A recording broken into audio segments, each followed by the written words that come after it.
Make mommy proud, Jason. Don't let them escape.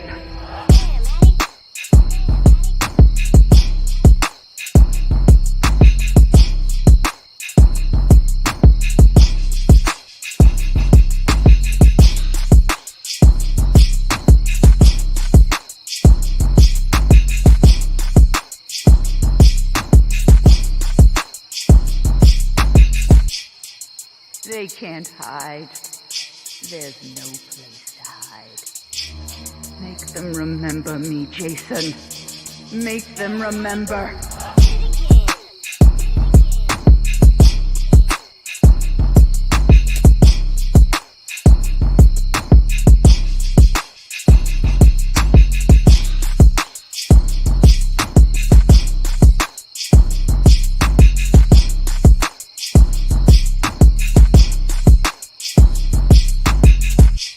Find them. Yes. Yes. Kill for mother. That's my Jason. That's my special, special boy. Welcome, everybody, to yet another episode, Saturday the 14th. I gotta tell you, that is the fattest beats evers. That is one it's fucking totally- kick-ass fucking song. Shout outs to I Attic agree. Stein. Anybody out there, check out Attic Stein on YouTube. He has amazing beats and rap Yes. and all sorts of stuff. Go check him out. Go support him. Amazing artist. That guy's got some Fantastic. skills, y'all. Put some links in the Fantastic. description there, Crumbs. Hello. It is already in there. Hello, Gab. Hello, Awesome. Blaze Firestorm, Siren Jag, Action Toys. Everybody in the chat. Oh, Everybody Toys here. Hey, Toys. pouring in. Here Awesome. briefly, Siren Jag, you need to stick around because in about an hour's time, just under an hour's time, we're going to be going over one of the biggest fucking bombshells Really? of 2020. My Okay. opinion. My opinion. Yeah. For I conventions. don't know what you're going to be bringing to the forefront, but I'm assuming it will be delicious. Well, let for me give you all a to little. consume. I'll give you a little Okay. preview of All right, the give me- show today. Give me a little. Okay. Give me a small preview. So we were going to talk about. Well, we're still going to talk about horror movies. Oh. And horror stories and horror everything. We're going to be talking about convention horror stories today, giving our worst experiences as attendees, the worst times that we've had running them, all sorts of stuff in between. So that's going to be fun. I mean, With we the got some- pecan sluts. oh, believe you me. Believe you me. Get the popcorn ready. However, we had an Ooh. absolute fucking dumpster fire dumped on us. Oh, really? Which the rabbit hole is deep on this one. All right. Let me tell you. So Yeah. just about under an hour's time, we're going to be dropping an email that we got leaked from really? from a very reliable source in Anime North. Interesting. This is an email directly from the director of Anime North Ooh, this sounds To very staff- ghost pepper spicy. to staff to people like that. So this is some serious stuff. This is about what they're planning for 2021, Okay. and gives and? and there's more to it. I just found out recently as Oh. well. So Well, this y'all are gonna want to stick around for this. Tell your friends, get people in here. About 1 hour, just under 1 hour's time, we're gonna drop this. So get as many people in here as possible. We want this to get out because if you're a convention fan, if you're a fan of conventions, we talk about this a million fucking times, right? this is true. We talk about this all the time. Yeah. We talked about this with Vic on stream. This is true. Conventions have forgotten where they come from. Of course. They've forgotten what matters. Yep. And we're going to show you why in Yep. just under an hour's time. So stick around, be here for it. Y'all's Oh. heads are going to explode, and we're not going to cover the dry cleaning. And well, that goes without saying because it's not in the budget because stuffed kitty over here eats it all for its Now, prep Speaking, food and so speaking of forth. speaking of stuffed kitties, Oh, okay. Oh, Jesus! Why? Why do you keep doing this to me, Tom P? Hello, Tom. he's just made popcorn. No BS. Good. Yeah, Keep there that we go. popcorn warm. There we go. Share this link. Get it out there. Like, subscribe, everything. Get it out there. Hello, CA King. You are not going to believe. Oh, CA King, Hey. you're not going to believe what we just got. Well, the thing is that I hope. Well, the thing You're not before gonna you believe get too it. excitable, Crumb, I hope that Miss King can sit down, kick back, relax a little bit. With a glass of wine, because With a we glass of have a wine. diamond-winning author in the chat Yes. right now. This is true. Not to buy, not my on the goodness. record, but the Toronto Star, which is a major publication on the same auspices of the New Washington York Post, Times. the New York Times. Yep, you got it. You got You it. know it. So this is The biggest. and the thing is that Miss King has been a friend of the event, a friend of the show, so forth and so forth. And she ever gets over her shyness, maybe we can have her as a guest one day. Yeah, so go check out Caroline King, C.A. King on Amazon. Search C.A. King, best-selling author. You can see all of her books. Author. Yep. She's very affordable, very talented writer. She's amazing. We love her. She loves us. She wrote a book about Kitchener Comic Con. She did. She wrote a superhero. She wrote a superhero story. That's right. Get to check that out. I think it's awesome. And the thing is, we highly recommend. Who won the giveaway? Yeah, who won the giveaway? Well, that's something I'm kind of working on, but you kind of know my limitations right now. But the thing is that I do. It's how can I explain something? When I put something together, it's literally like a puzzle. I think a couple pieces here, a couple pieces there, a couple pieces there. And even through all of my little hardships, it's all coming together, and it'll be in the mail really, really soon. And what are you grabbing from the happy shelf? I'm going to dig into this because we are sweet and spicy today. Ooh. We got some honey Jack Daniels. So what we're going to be dipping into today for this topic. Awesome. That inspires me. Maybe I should do myself. I'm going to kill my taste buds. It is Saturday the 14th after all. It is. We survived Friday the 13th once again. I have an amazing show. We had Brental Floss on. I was just going to say that. I was just going to say that we had a great broadcast, an after school special on Friday. We had Brental Floss, great person. Look at that. My weed cup. Yep. And basically, it's great to make some friends south of the border, all the way down to Texas, Dallas, Texas, which way you want to pronounce it. And it was good talking to him. It was. I'm hoping one day the two of us could travel down there, see him. Yeah, that'd be really cool. Now you see, this is Honey Jack, not just Jack Daniels. So this is a slightly bit more acceptable, and it's in a weeb cup because we're talking about. Look at that. Actually, if you could bring it a little bit closer towards the camera there. There we go. Look at that. Yeah, we're bringing anime conventions to the forefront here. So yeah, exactly. Only kidding. Oh, I wish all anime conventions were like that. Pour in a shot glass and just drink it back and let the liqueur do its thing as it slowly goes over your brain. So, my tombstone says, Mr. Hobb, the eyes of that plushie remind me of the horse in Adventure Time. Thank you. It's just staring at you because it's keeping me safe. Oh my gosh. Graphic of horror. What a day. I don't know how to grease the wheels of what we're about to drop here. Cause like there's some horror stories that we have, but I don't know if anything can prepare people. So get this shared, get this out there. We want as many people in here to hear this, clip this, and whatever else. Cause it literally at 7:00 Eastern time, 7:00 our local time here, we're going to be dropping this email. We're going to be talking about it, and people. And as Donald Trump will be leaving the office on the 20th of January, if you could ask anything from the chats, invite your friends to our chats here. Let them come on in. It'll be absolutely the best broadcast as ever on all the YouTubes. Yes, like, subscribe, hit the bell, do all the things because we're diving in here. So, Mr. Hobb, let's kick this off. What has been, in your opinion, what was the worst horror story of a convention, either running or attending, that you have ever freaking seen in your life? Well, this challenged myself as an individual when I thought I had one of my staff members, not team members, but staff members actually die on me. And the thing is that we had the paramedics that were there. They were all called in. One of the few things that I found out with my time with AN, as I found myself to be a really cool, diversified Swiss Army knife. I could handle a lot of stuff.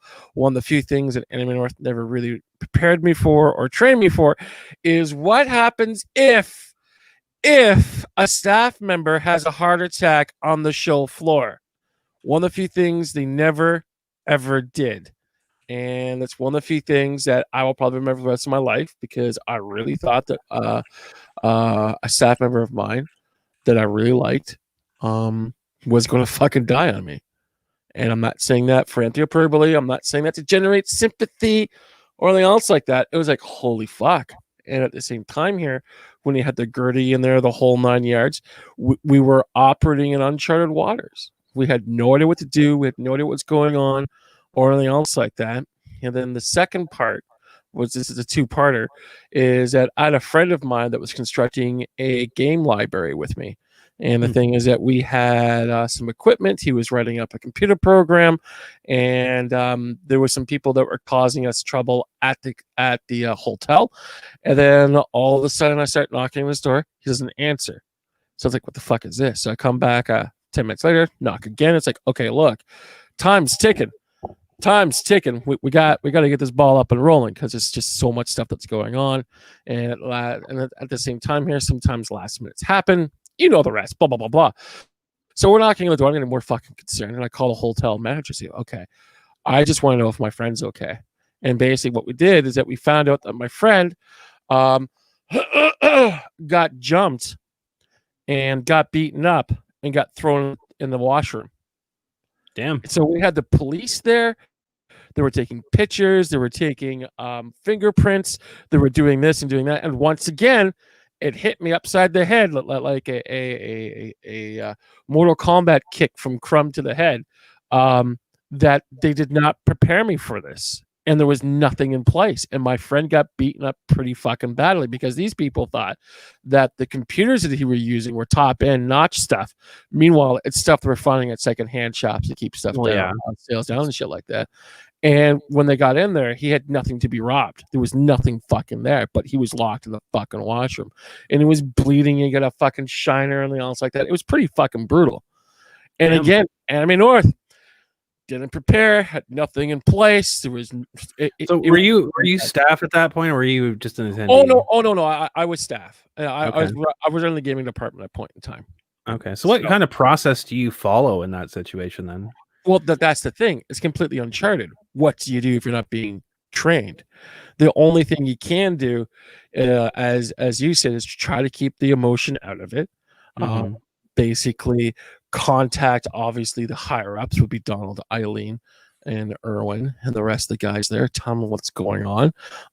Make sure that there's the proper, not the volunteer ones, but the proper. Oh gosh, I'm blanking. Paramedics there to make sure that everything is okay, especially if it comes down to, let's say you get a volunteer that has their paramedics license, but the things are not really a paramedic. All of a sudden they do something wrong and the person has a fucking kink in their neck, and the next thing you know, they can't feel their toes. That gets lawsuits really fucking quick. So if you have the real paramedics there, they would be able to take any particular, I don't want to say blame, but they're on point with that. And then on top of that, you make sure the police are there and stuff like that. And of course, these are things that I learned personally after the effect. And the thing is that, again, something like this should not have happened in the first place, but it did. And the thing is, since we're beside the airport, lots of kids are running around, stuff like that. I think the convention should have had more security people just keeping an eye out for stuff like that. And look at that. And Gippy says, Anime North actually has on-site paramedics, but I have a horror story where a staffer refused to call 911. Damn. Yep. It's crazy. Is he coming on the show today? I don't think so. Oh, okay. I don't think so. But pretty much that's pretty crazy. Yeah, that's wild.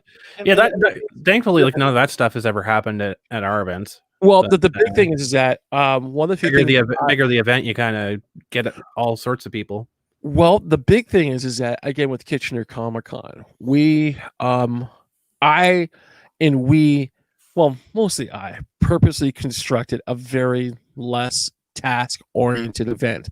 What I mean by that, if you look at the Anime North, especially their panels, they don't have one panel track. They don't have one room. They have in between.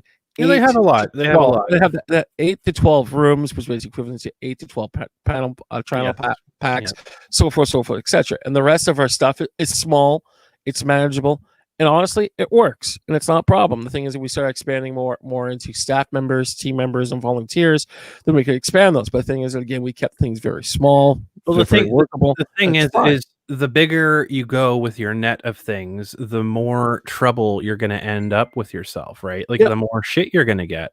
Of course, unless you have the right people in the right areas. Yeah. So it's like it's really really interesting stuff. So it's just like you know you don't want to get too big too fast because you don't have the proper things in place.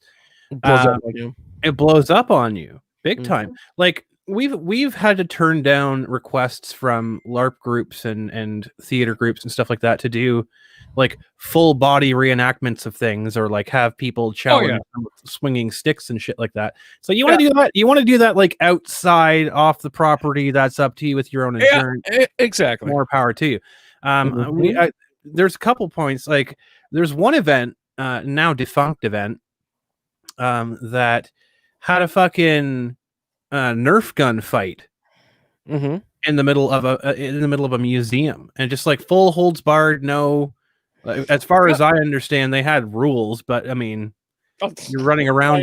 You're running around on fucking wood, like wood flooring that's slick. Yep. And the thing is, as we talk about it, it sounds really, really cool because basically you got multi levels, you got different places to shoot at people with. You got this literally semi truck full of Nerf props outside, Nerf toys ready to be played with and ready to rock and roll. But the biggest problem people don't quite realize is that when you start shooting stuff like that into, let's say, a vendor. That sounds well, here's the thing: if you're doing glasses, perhaps if you're doing it in an enclosed space, that's fine. But if you're doing it in a wide open area, if you're shooting the Nerf darts and stuff like that, and people are running back and forth, and people are stepping on like these things on like non-carpeted flooring, like you're gonna have a bad time. Like someone's gonna turn an ankle, someone's gonna have something happen. Of course. And on top of all of that, when it comes down to it as well, it's sort of like if you don't have a designated area for that, if we flip it into let's say a game of some sort, then you're going to get into a lot of trouble. Yeah. And basically, I'm catching a little bit of this. The Ontario Science Center. Oh, yeah. Gippy's saying that Atomic Lollipop did something like that once, and the Ontario Science Center banned them because of it. Oh yeah. It's stuff like that. Like again, it sounds great. Oh, Jesus. Yeah. Tom P says a Nerf gun fight in a museum. That's intelligent. I'll tell you an intelligent story. I'll tell you a really intelligent story, actually. But however, before we get an intelligent story, can I shell something here? Go for it. Awesome. Well, basically, the other day, a really good friend of mine got me something. I just want to share it with the rest of the people. Basically, got me a nice little mug there. Holy Chalice of Happiness. I just wanted to share it with everybody. It's got a giant H on it for Mr. Hop, which I like a lot. So basically today, I won't be drinking deeply because I chose wisely with this particular element. So here we go. Here's to my very good friend who got this for me. You're most welcome. I super duper appreciate it, Crumb. You're a super awesome buddy. I wasn't sure if you want me to name you or not, so that's why I was being all ambiguous and shit. Go for it. Who cares? Awesome. So there we are. Look at that. The hot mug. That's right. There you go. Ta-da! Awesome. So I just wanted to share that with everyone. I was going to do it yesterday, but we sort of ran a little more close for time. Yeah, no worries. All right. So let's continue. I'm going to tell you a very intelligent story. Oh, I love it. Big brain, super galaxy, like pan-galactic brain story. Okay? Perfect. So there's a convention and museum. Again, I'm not naming names. I'm not naming conventions because people that know, and it's public knowledge, and people are not happy about it, but too fucking mad. So here's the thing. Yeah. You have a museum, okay, an active museum, and there are exhibits that are roped off. Yep. And the museum tells you specifically, do not fucking go past the roped areas. Exactly. And why is that, Crumb? Why would that be? Because it's a fucking fossil of a dinosaur. That's right. So that's like a lot of money. It's not like what one of those fake things you can make from plaster. It's an actual dinosaur bones. Yeah. It's actual bones, right? So here's the deal. Here's the wonderful story I have for you. All right. This is not a convention that Mr. Hopper I own. This is one that I attended. Or ran or been a part of. Yeah, we've never been a part of it or anything. Like, it was a convention that I attended once. Yeah. There was a cosplayer, a very famous cosplayer in our region from Toronto. Or was she from? I thought she was from the region. Well, she's from the region, but she likes to think she's from Toronto. Really huge. She's really huge in Toronto, so whatever. Okay. So there's a cosplayer that decided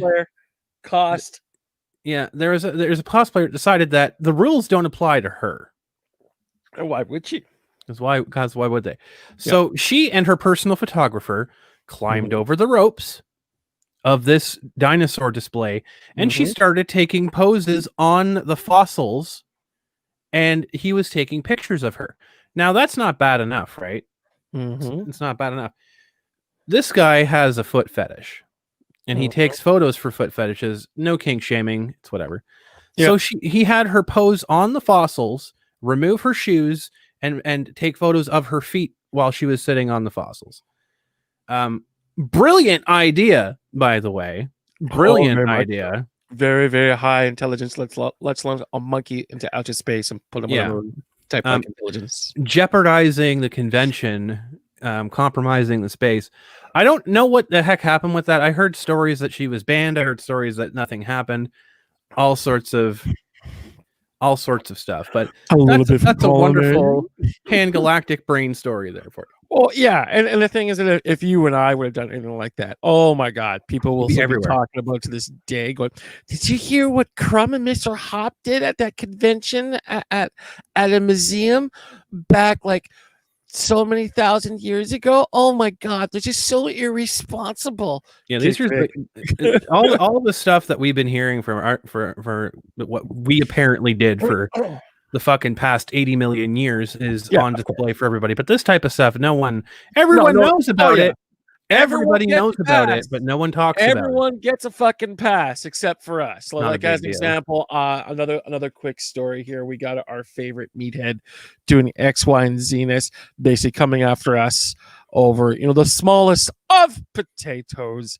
Then all of a sudden, one of his friends goes onto private property to start shooting for X, Y, and Z, which is really bad to do, especially when it's private property, insurance claims, stuff like that. And that fucking nugget doesn't say a goddamn thing. Oh, because that's okay, because Meathead has friends and she's a friend of his, and it's rules, all right. Rules for the not for we. Exactly. But here's the fun part, right? So this same photographer, right? Oh, there's all sorts of allegations right now in the entertainment industry about like pedophilia. I know that word's demonetized, but the kid touchers and all that stuff, all of this stuff, it's been rampant recently.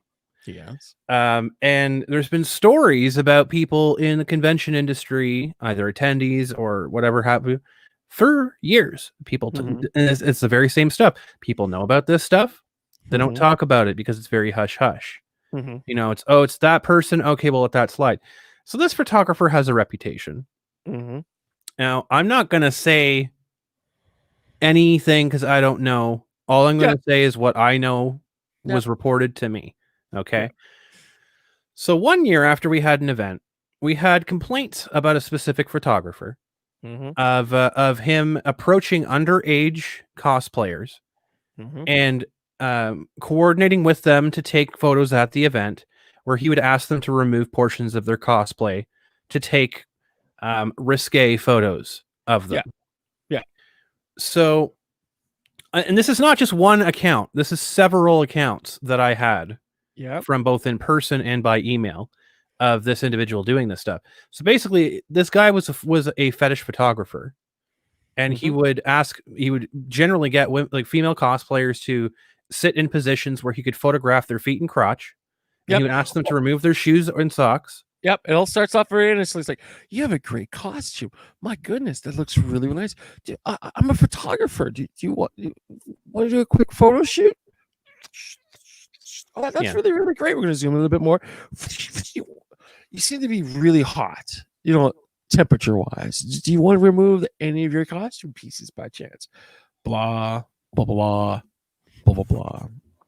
So we had several complaints of him asking minors to do this.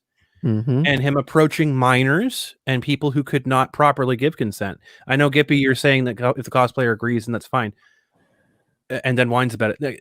I don't think that they complained or whined about it. I think that what the situation was is that people knew about this happening and they had issue with it. If you're an adult, perfectly fine. I don't care. The problem with the first story is that they crossed into an exhibit and they were potentially damaging property. Number two, now we're getting into a situation where this person is approaching minors and trying to take fetish photos of minors. So that is a massive no-no. So this led us to the following year, because we didn't know about it at the time until people reported it. The following year, we implemented a policy that if you're going to be photographing people, if you're going to be doing this stuff, you are not to ask them to remove any portion of their cosplay. Yep. Period. And they get a photography button. So we have cleared them. So we that cleared them for that. Exactly. So it's like whatever you want to do to set up photography shit on your own time in your own space that's not ours, go ahead and do that. But you're not, number one, you're not allowed to take people away from the convention to do photography during the convention hours. You're not allowed to solicit people to go off property. Number two, you're not allowed to ask them to remove any portion of their cosplay. Period. That's it. And so we sent that out to all of the potential photographers. Most of the people had no problem with it, except this one dude. This one guy fucking went off the goddamn rails, flipping out at me, saying, how dare I, blah, blah, blah, blah, blah, blah, blah. I'm like, these are the rules. If you can't abide by the rules, I'm like, there's no reason why you should be asking cosplayers to remove their costumes. Period. Not that type of show, baby. Not that type of show. Not that type of show. So this individual decided to go and try to file complaints about us, saying that we were discriminating, that we were calling his girlfriend a whore, all of this other stuff, which is not true. What? It's not true whatsoever. I didn't do that? Okay, cool. Whew. Yeah. Whew. Bad memory. No, Gippy, I'm talking about, like, I don't care if cosplayers are 21 years old, they're walking around with nothing but nipple tassels. I don't care. What I'm talking about... I care. Well, when I'm talking about is someone who is under the age where they can give proper consent to adult acts. And I don't want people taking photographs of 13, 14-year-olds' feet. And especially at a family-friendly convention at Kitchener City Hall. Do I have to highlight this, underline it in fucking italics for people? Yeah. It's a family-friendly event. You got a fetish? Great. Do it after convention hours where it's not our fucking responsibility. So we're not being held liable. Plus, on top of that, imagine stuff like that gets around. Yeah. Oh, I took photographic. I took porn pictures at Kitchener City Hall at Kitchener Comic-Con. Yeah.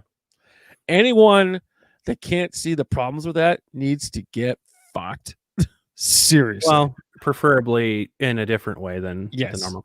But here's the thing, right? The things. Yes, of course. So I'm not talking about adults. I mean, we have pictures like that one famous picture of the female Spider-Man leaning over the back of the stairs with the Gwen Stacy Gwenem or whatever kissing her in the Deadpool in the background looking. It was great. It was an iconic photo.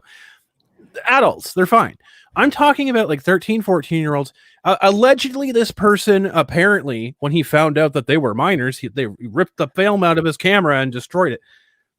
Sure, I guess. I don't know. I wasn't there. I'm just going by like the 3 or 4 accounts, the two in-person accounts and 2 digital accounts that we had. This person's a weirdo. This person's doing this stuff. This person's approaching minors. This is true.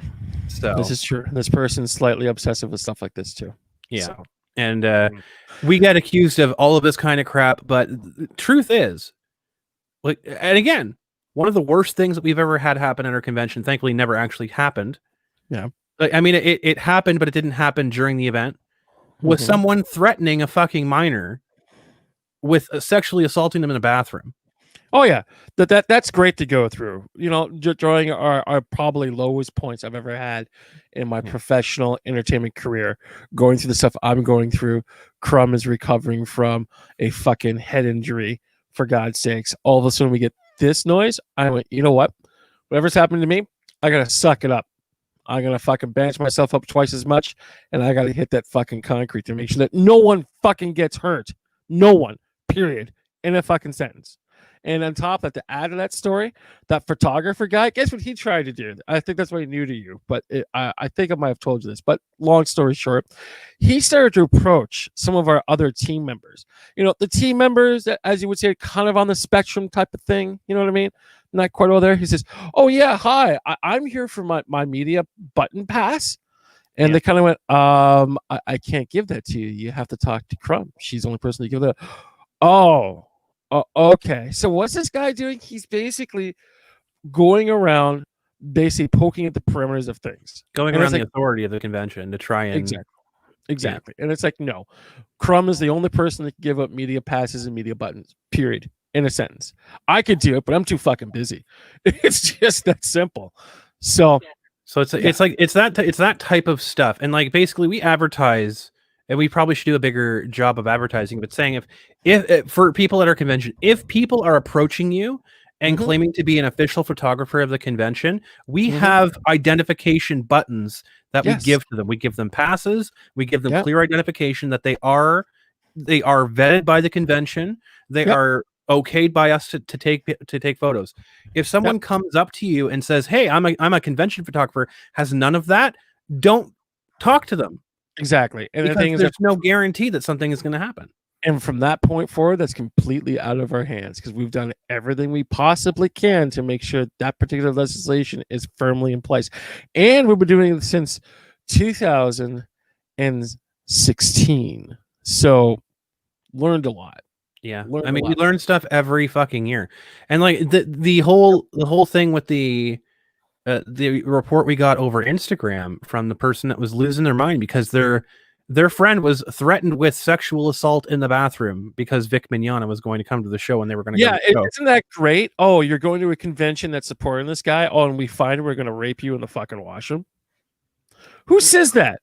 Who says shit like that? Like, so this opened our eyes into like, okay, well, we really need to like look into more ways because we're secure. And we're confident in the security and stuff like that. But like, holy crap. Like it just comes down to it. It's just like that one convention I went to. They had security. They had all the stuff in place, but you can't be everywhere all the time. You can't. And like that one instance where a cosplayer crosses the fucking red barrier and starts sitting on a fucking fossil to take fucking foot pictures. Like, what do you do? Like, you can't be everywhere all the time. You're jeopardizing the convention. You're jeopardizing the safety and compromising the safety of others. It's crazy stuff. Oh, it's crazy stuff. It's honestly, good phrasing. Absolutely. And on top of that, it's just like I just don't know where these people fucking come from. Plus, on top of that, when we got the Waterloo Regional Police on board as a co-sponsor, there were still people on Twitter going, "Did you know Kitchener Comic Con this, Kitchener Comic Con that, blah, blah, blah, blah, blah, blah," on fucking Twitter. So basically, I'm trying to wrap my head around this. So let me get this straight. We have the Waterloo Regional Police just to come in as a co-sponsor, have them on site to keep people safe, and then we still have people pushing the envelope saying, "Oh, Kitchener Comic Con bad.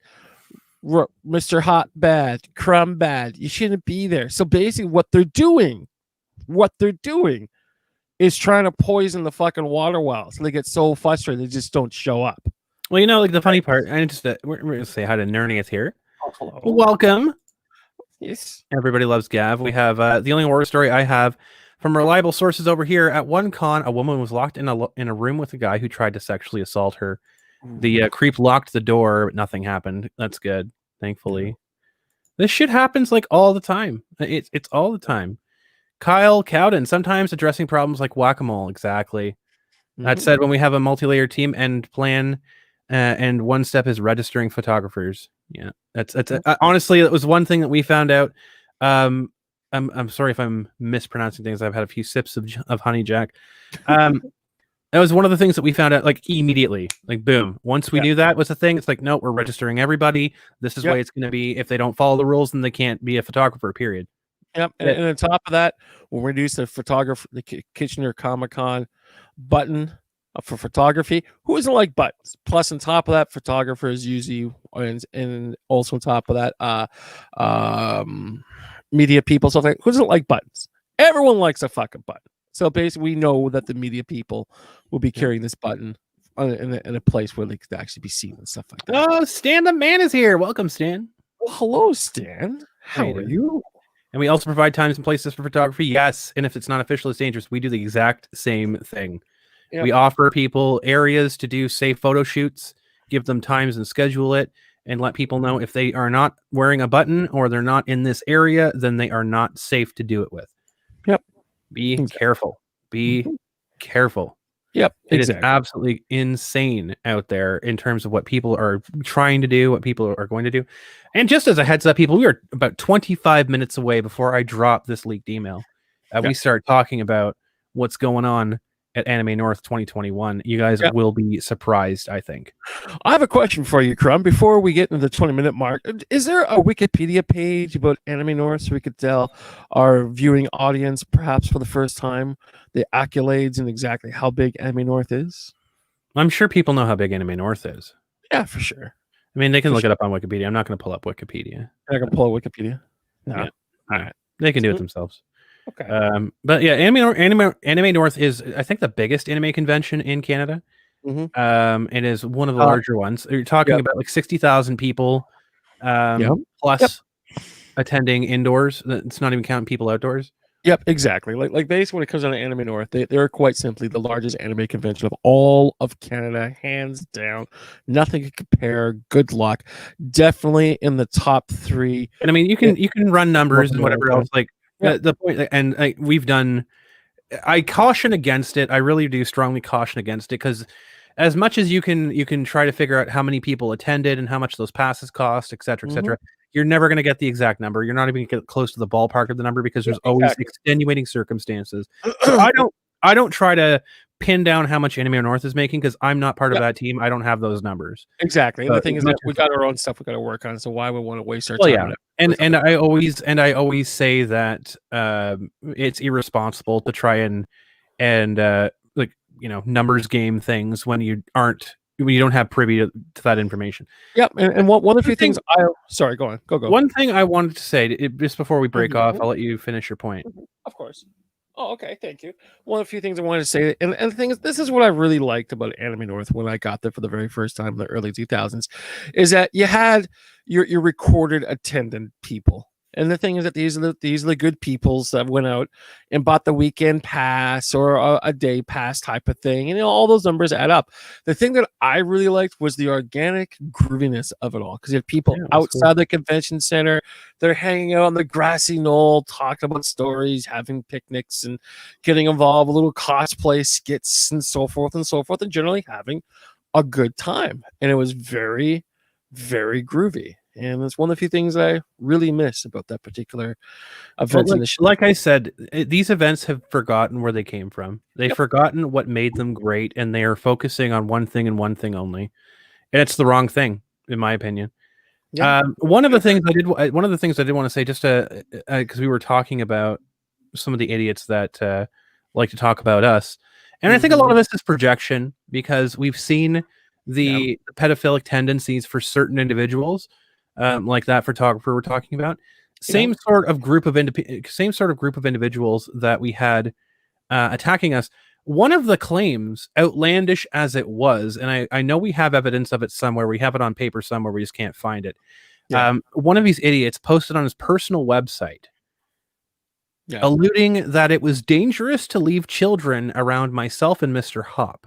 Yeah, and equating my coming out as transgender to that of Kevin Spacey coming out and saying that he's gay to cover up that he sexually assaulted little boys. Yeah. Or make it more horrific, children. Yeah. So alluded that it would be dangerous to leave their children alone around us. Yeah. because apparently we have all the time in the world to do the stuff that they're doing to kids. So like everyone else must be doing them, right? But however, our favorite photographer, not a single word against him. mention.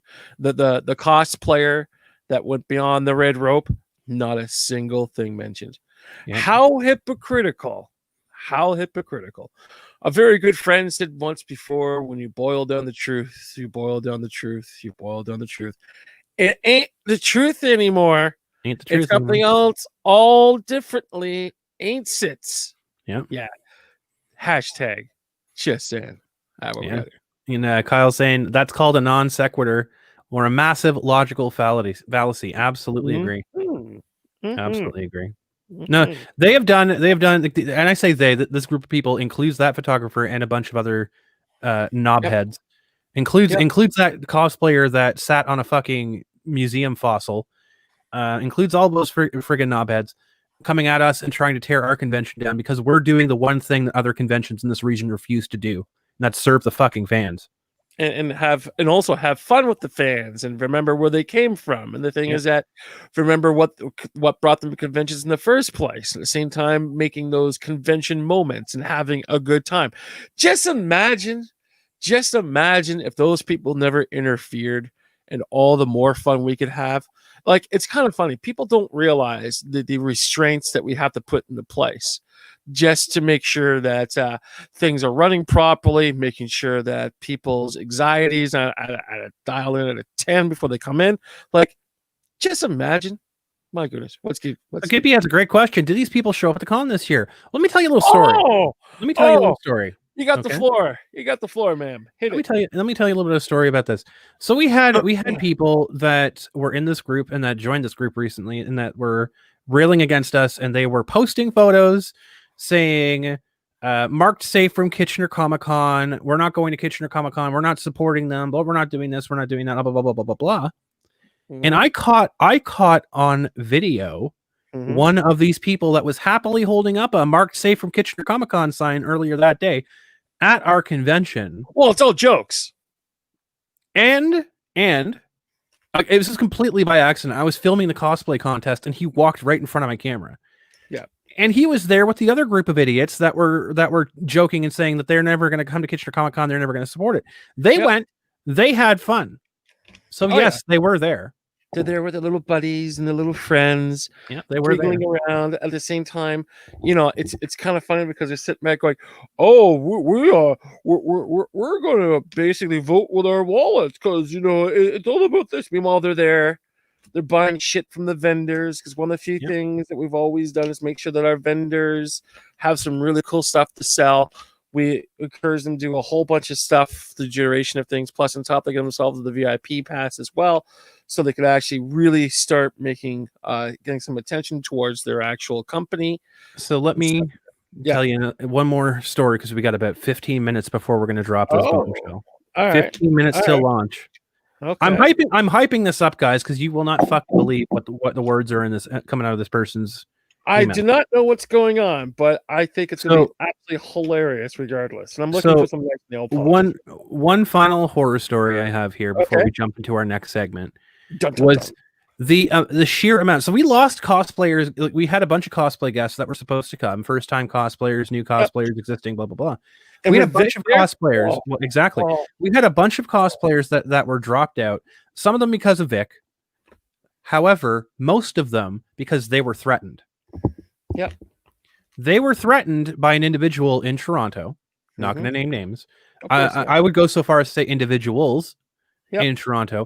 They were threatened that if they went to Kitchener Comic-Con, they would never be allowed to go to Anime North again. Yep. Or they would never be a guest anywhere.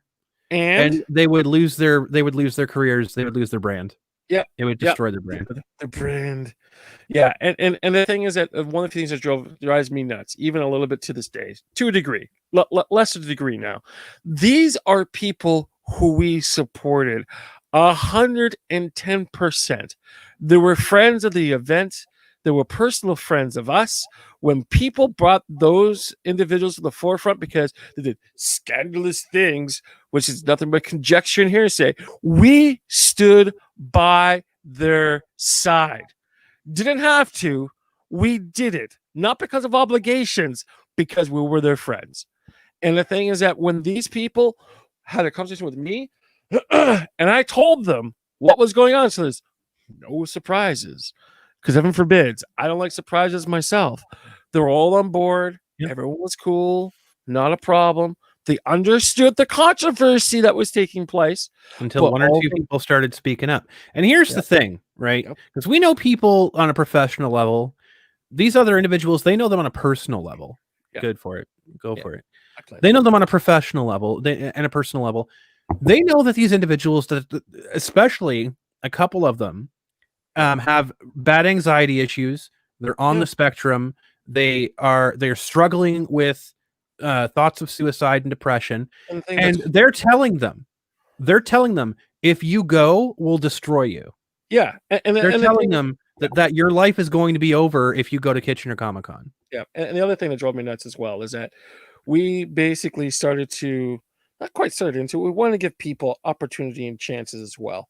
And one of the few things that I really liked is that we got some younger cosplayers, people who are just starting out, people that really need to have that little bit of a kick, because heaven forbids, they're underneath the shadow of the cosplaying community of Toronto. And heaven forbids, if they don't get on their knees and basically do the deed, they'll never move or succeed forward into any form of actual inner circleness. But however, we said, you know what? We're going to give it a shot. Why? Because we like what's going on and it look kind of cool. And we had some of these people that wanted to play fucking 3D chess with us and brought these kids in, not knowing the whole story. And they're using their quote unquote friends as ammunition, as fodder to throw their carcasses at us to try and do some kind of damage. Like, this is what I mean. These people are disgusting individuals. They don't care about the fans. They don't care about the conventions. They don't care about safety. They only care about themselves and their own image and boosting themselves up and how many bodies they can fucking stand on. Drives me insane, because I will like I've told Vic, like I've told the very first person that walks in the door for the first time, right up to people like Vic Mignogna, who are our biggest guests. When you walk through our door, when you come in and when you support us, you are family to us. We will go to the ends of the fucking earth. For you guys. And we've done that time and time and time again. Like, the thing is that we basically boosted a lot of cosplayers' reputation by putting them on the front cover of our program guide, put them on the poster, circulate that around the different convention advertising we have. And do you see other conventions doing that? No. And they start doing that. Guess where they got it from? Take one guess. Exactly. All right, what we got? Mama Bear is saying, just stop by to drop a like. Thank you so much. Thank you. I hope people crush that like button. And Nern is asking, how hard is it to have fun in a life without putting other people down? Really? Yeah, exactly. There's a lot of people out there that are really nasty, bitter little shrews. That they don't want to do anything except make everyone else as fucking miserable as they are.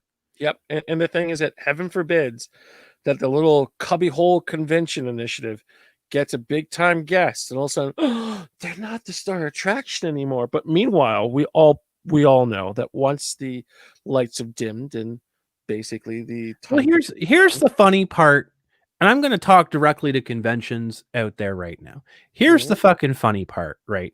We all do different times a year. There's not one event in this region that runs over top of another one. There's enough money to go around, especially when we're not even charging a fucking door fee. So here's the funny part about that. The more conventions that are in this area means the more fringe people that never have been to conventions start noticing people and start going to those conventions and start investing in them. So here's the thing, conventions. If you want to grow, if you want people to come in, you're best to network and support everyone around you. Because if you start bashing everybody down, then conventions get a bad fucking taste in people's mouths and people won't go to them. And another thing as well is that if people think they're better than us, good. Be better. Simple as that. Exactly. Be better. Push us to be better. We push you to be better. So be better, because the only people that benefit from that are the fans, are the people that go to the conventions, are the vendors, and eventually it's going to trickle up to you.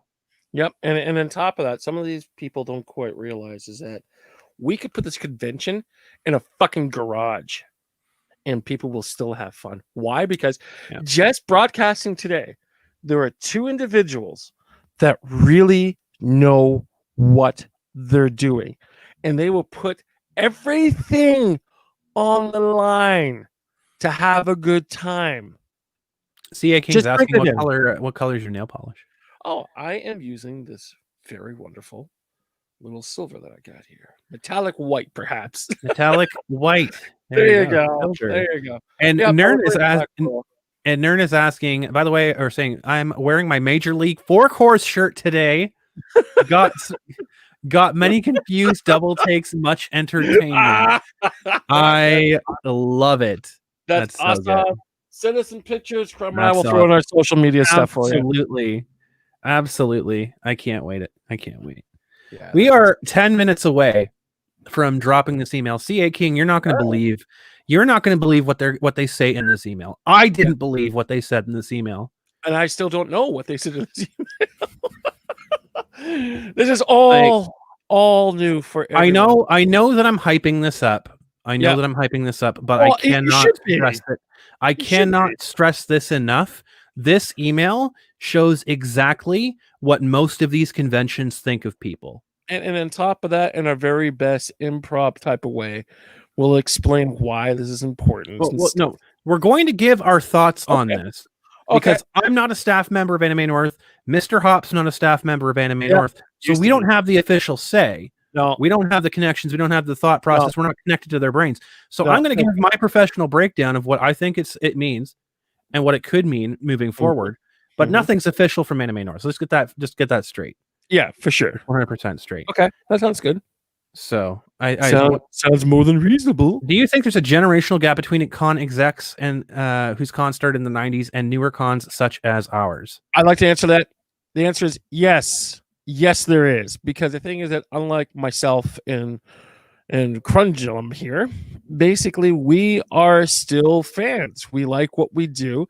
We're still involved with the fandom. We still have hobbies, playing games, doing this and doing that.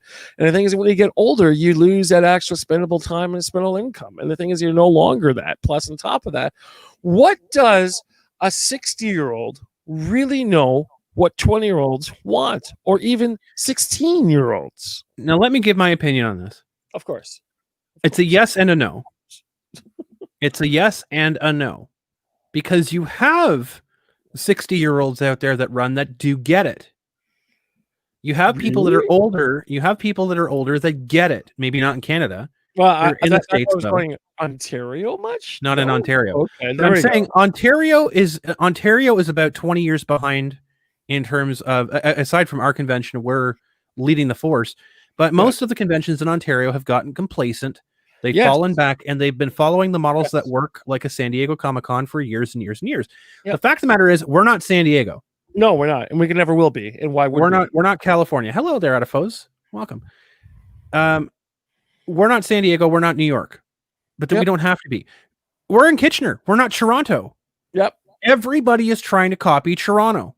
Yep. Which is a problem, because when you do that, you lose your own city's identity. People aren't going to go to Niagara Falls to have a Toronto experience. They're going to go to Toronto to have a Toronto experience. Mm-hmm. And people don't want to go to London or Waterloo or Kitchener or Cambridge to have a Toronto experience. They're going to go to Toronto. Yep.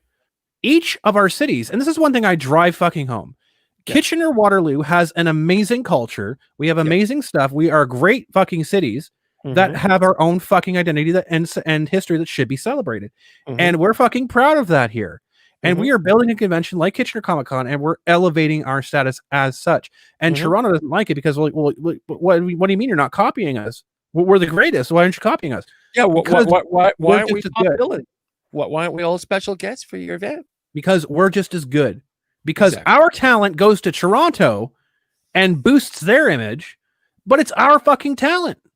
It's our fucking cosplayers. It's our entertainers. It's our music writers. It's our YouTubers. Yep. Why can't we have a fucking event like that? Why do we need to go to New York or San Diego or Los Angeles? We can build it right fucking here. And as Nick would say in one of his broadcasts, it is so embarrassing when you have a little nothing convention and a little nothing region of the Waterloo region basically bringing in superstars, bringing in some much needed attention. Why? Because these other nostalgic conventions haven't done this. And we have master cosplayers in the States listening to all this online chatter going, who in the fuck are these people? Why? Because those people have cocooned themselves in the wonderfulness of the Toronto dynamic and its warm, warm blue blanket. And Everything's fine in Toronto, but go to New York, go to California, go to Texas. you go to any of these events and they're all Toronto centric. They're all about, and then look at these people that are trying it so cute. Before we jump into our topic here, I have to give some love and attention to Adifos.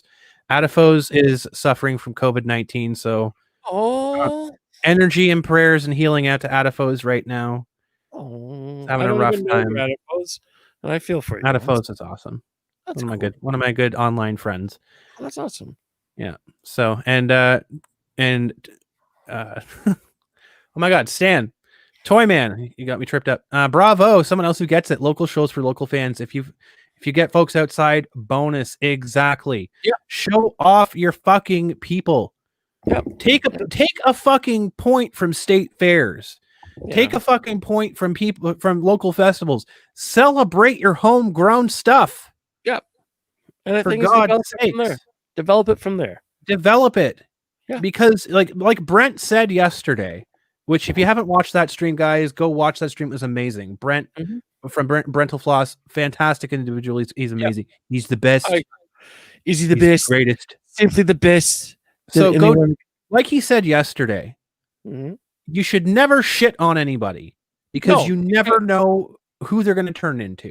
Yep, and that's the biggest thing that the Toronto dynamic has done, time and time again. And the thing is, they come after me because they go, "Oh, well, that's just Mr. Hop, and he doesn't know what he's doing." They don't understand. No, they shit on Mr. Hop. They shit on myself, but even more important, they shit on talent. They shit on artists. They shit on entertainers.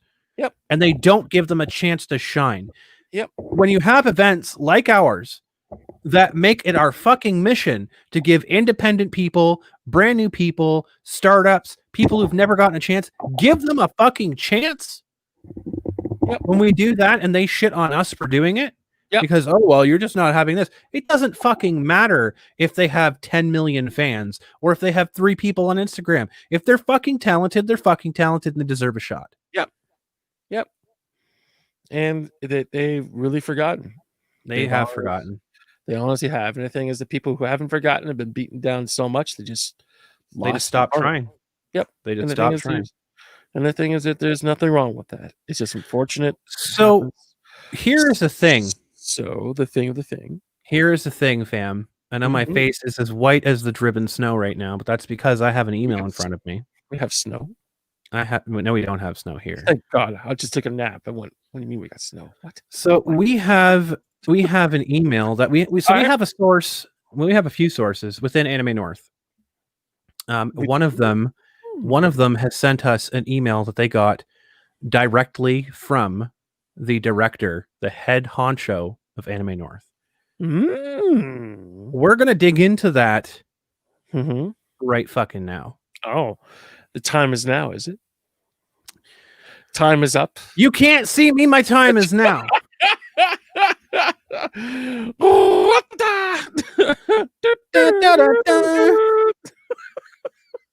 As we're being all so silly. Let me just say this: winter is coming. Is it here yet? It is. Okay. Anime North status update. I'm going to read this entire email to you folks. Oh, thank God. And we're going to dig over this. We're going to dig through this here. All right. Awesome. So we as you can see, Anime North status update from Anime North via gmail.mcsv.net. To me, it wasn't to me. It was to the source. Yeah. If you don't believe me that this is from Anime North, okay, let's go right to the bottom here. We're going to show the bottom first. All right. Look at that. That's a little weird. Donald Simmons. All right. All right. Donald Simmons from the Anime North address. So it is from the person who runs Anime North. Hi all. We want to bring people up to date on what we're planning for the con for 2021. Oh, that's nice of them. Really, not bad. We're assuming that it will not be business as usual by next May. It's a heavy claim. Crystal ball. That a vaccine will not be in wide circulation, and so there will still be restrictions and worries about large indoor events. So this is something that we're struggling with as well. Okay. Now we don't have a crystal ball, but we're also not looking at the worst case scenario, right? This is true. We have plans and contingency right from having a full event with no restrictions all the way down to having to postpone to another date. Yeah. And everything in between. In between. So we're planning on a bunch of stuff. This seems to be, from what I'm taking, this email seems to be more of a black pilling, like a doom pilling, like this is the worst case scenario. Doom pill 99. Doom pill. All right. We are working with a company called Prepared Canada. Oh, that sounds on developing Mm. a safety plan under which conventions will operate, utilizing social distancing, hand sanitizer, masks, etc. In fact, it is likely that is the only way a convention would be allowed to happen is to have such a plan in place and have it approved by the Ontario Ministry of Health. I'm pressing X to doubt on this one. Yeah. I'm pressing X to doubt on this one because I don't believe that you, as far as I'm aware, we don't need the permission from the Ontario Ministry of Health to do fucking anything. Yeah, it's really up to the venue, and it's up to local law enforcement. Yeah. At least according to Doug Ford. For sure. But don't forget, there's also Tory, so there might be some stuff with that, but we're not 100% sure. So we expect that we won't get final permission from the government until sometime in January or February, and we'll be delaying admission sales until then. So they're not selling any tickets until at least after February for an event that's happening in May. Okay. Doesn't live a lot of time. I have some details about Prepared Canada. Before we dig into this email much more, okay, I have some details about Prepared Canada that I think people might be interested in.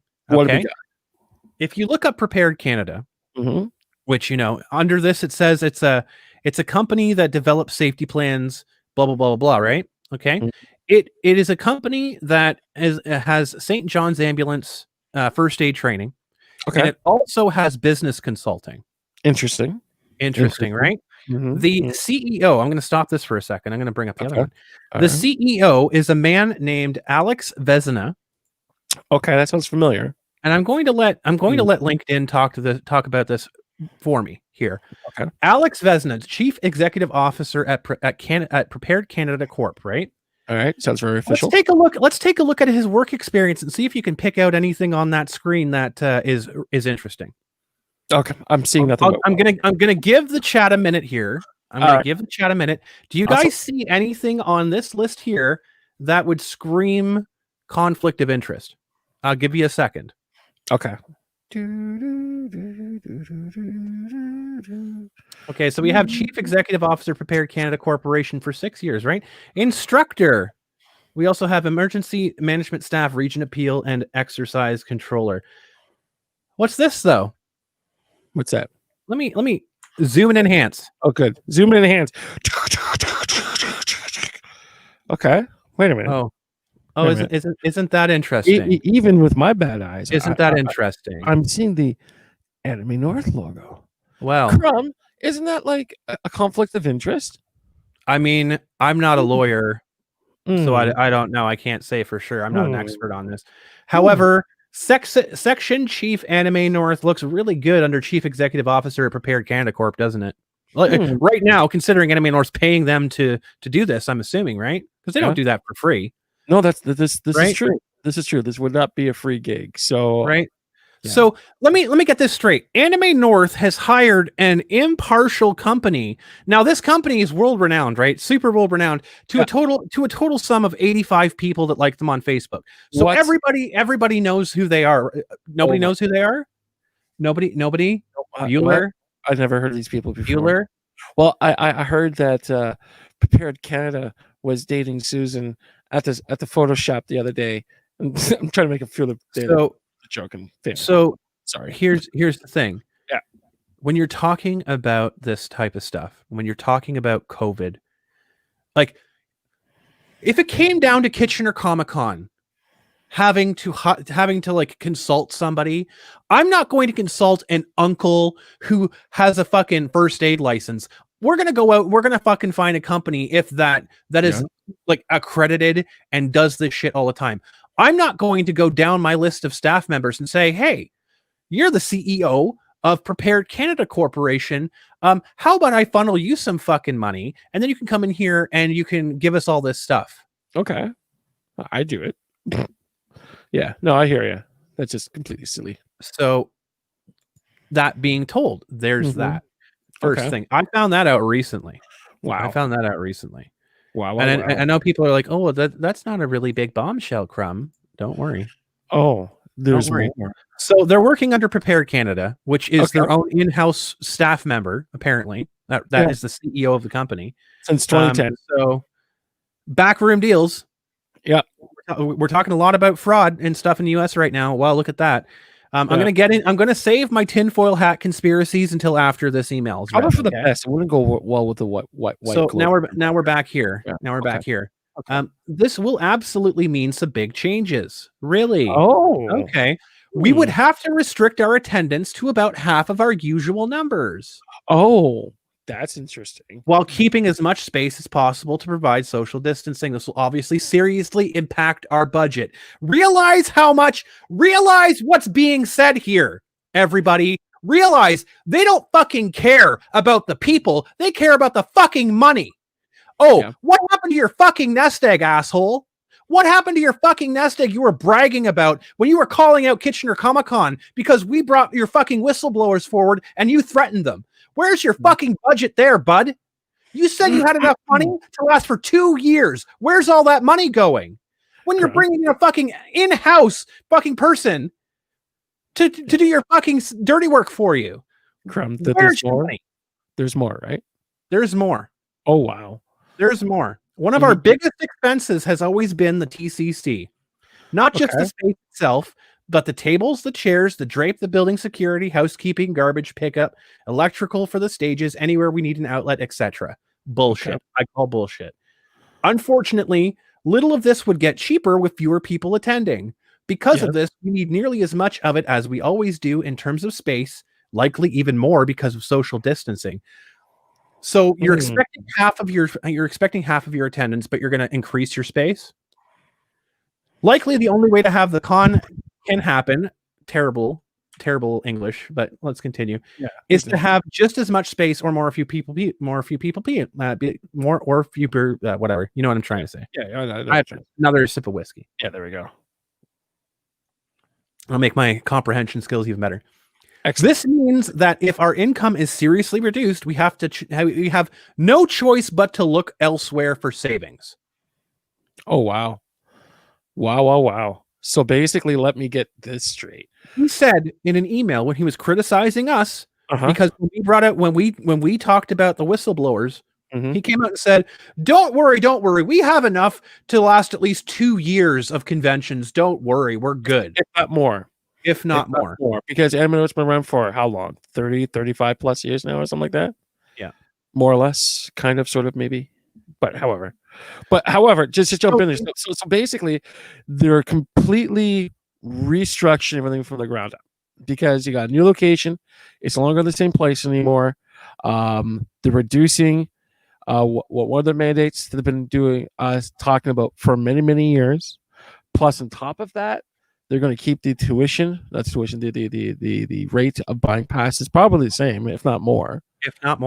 If they're going and wow, I hope they got some good guests because let me point out what they haven't fucking said at all. All right, what has been glaringly misrepresented in this fucking first quarter of this email. First quarter, by the way. They haven't said a fucking thing about the fans. They don't fucking care about your safety. They only care about saving their own asses. Oh, woe is us. We have to pay for all of this stuff. We're only the largest anime convention in Canada, and we're looking to save money. Fuck you. Fuck you. Especially how much passes cost? Let's continue. All right. Let's continue. For instance, we are expecting to have no non-Canadian guests due to the serious possibility of travel restrictions. Oh, boy. Nobody from the US, nobody from Japan.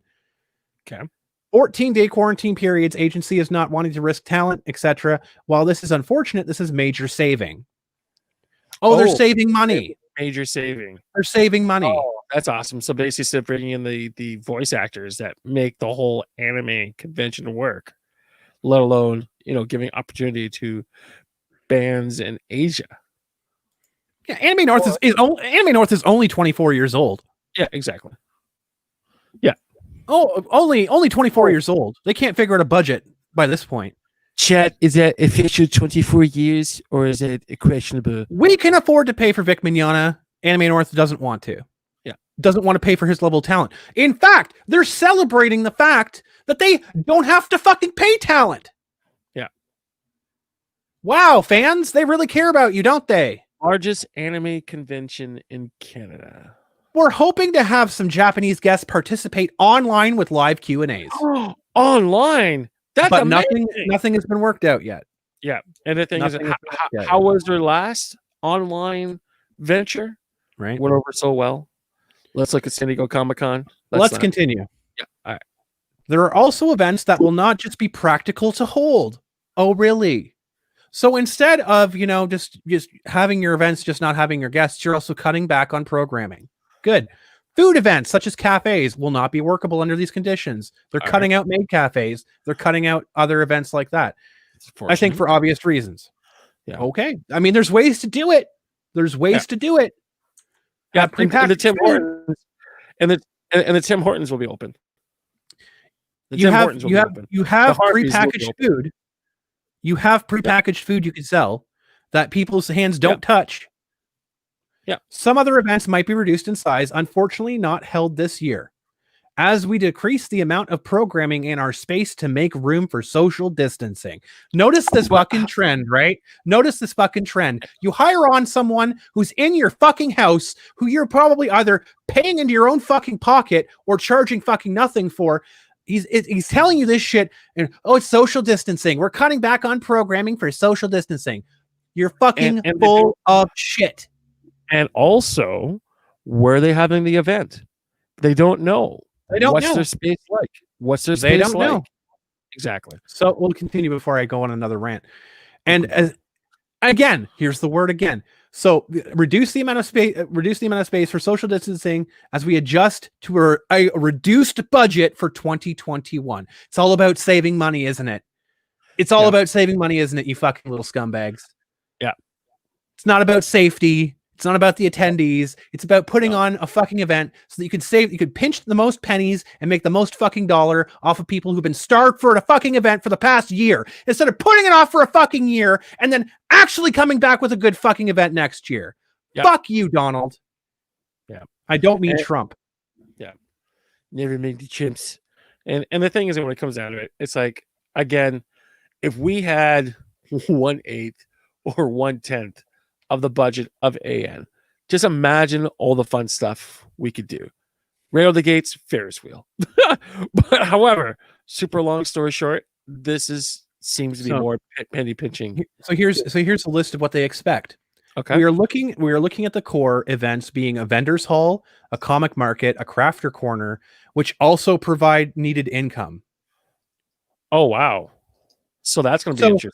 They're only focusing on the things that make them money, not what the fans enjoy, just what makes them money, what gives them revenue. Oh, that's okay. Awesome.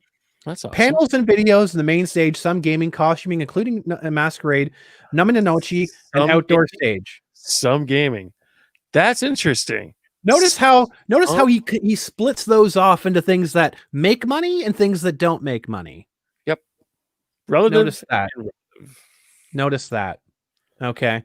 We'll be discussing what other events are feasible to include as well. The con exec has already talked to a number of event runners about this. X to doubt. Please contact myself or Eileen if you have any immediate questions.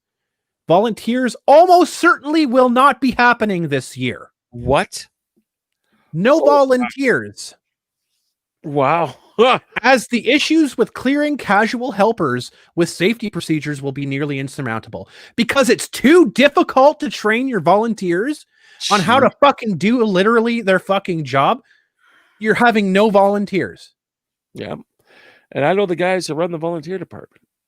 They must be taking this not the best. Let me reiterate that for people in the back. Anime North 2021, they're saying that there's a very high chance they will have 0 volunteers. Yeah. So all those people who work the volunteer hours to get back the pass or a button or they get a t-shirt or they get something out of it, they get fucked. Yep. They get nothing. You have to pay for your fucking pass this year. Yeah. And there's no way to basically limit the cost of the pass. That's applicants work for you in a nutshell. Awesome. Yeah. Yes, exactly, Gippy. Wait, they don't pay their staff, so the staff are technically volunteers. So guess what? Yeah. No volunteers. Everyone that wants to go to the event, you have to pay for a fucking pass. If you're staff, I'm guessing you have to pay for a pass because there's no volunteers. Yeah. Or worse yet, you buy your pass, and depending on how many hours you put in, you may get your pass for next year. Exactly. We run anime conventions. They talk to these folks, Ginny McManus. Exactly. Yeah. You talk to those fucking scumbags who can't find their ass from a fucking hole in the ground. Yeah. Wow. Unbelievable. So it's the volunteer that adds so much to things too. Here we go again. Really honestly do. Okay. Notice the fucking trend in this email. Our usual staffing numbers and procedures will be seriously impacted under these conditions. The biggest one being that providing staff rooms will not be possible. Are you fucking kidding me? So they won't provide staff rooms for their fucking staff. Well, let me get this fucking straight. And because this is what fires me up just a little bit, because you and I struggle through this every single fucking year. You have staff members who are there from open to close. And the thing is that the best way to show your gratitude to them is to make sure they're on site. So you give them a hotel room. You throw 4 in a fucking room. You tell everyone, hey, just pay for a tip if you can. Thank you very much for coming out. It gets better. It does. Let's read the next line. So let's read the next line. Wait a second. Hold on. So this convention makes so much fucking money. They can't take care of the people that put the boots on the fucking ground to make sure that the convention works at full capacity. Are you fucking kidding me? If I had to deal with this when I was gaming coordinator of AN, I wouldn't be able to achieve fucking jack shit or all. Let's continue. Fuck. Right. Let's continue. Sorry, I mean to swear. Prepared Canada assures us that any plan involving mixing people up 4 to a room will not be approved, and staff rooms are a huge expense. $160,000 they spent in 2019. Who the fuck's Prepared Canada? They're a goddamn fucking Facebook page, for God's sake. They're a Facebook page, and they're an Anime North staffer. Where are the list of fucking clients? Where in the fuck is their blood they spilled? And that looks to be flat out. And apparently that looks to be flat out unaffordable in 2021. That stinks, but that's how it is. That comes from your fucking con executive, the person who makes the money, the only person who makes the fucking money. Oh, that's just how it is. Yep. Well, you come to the convention. He goes out and pays you. Go fuck yourself.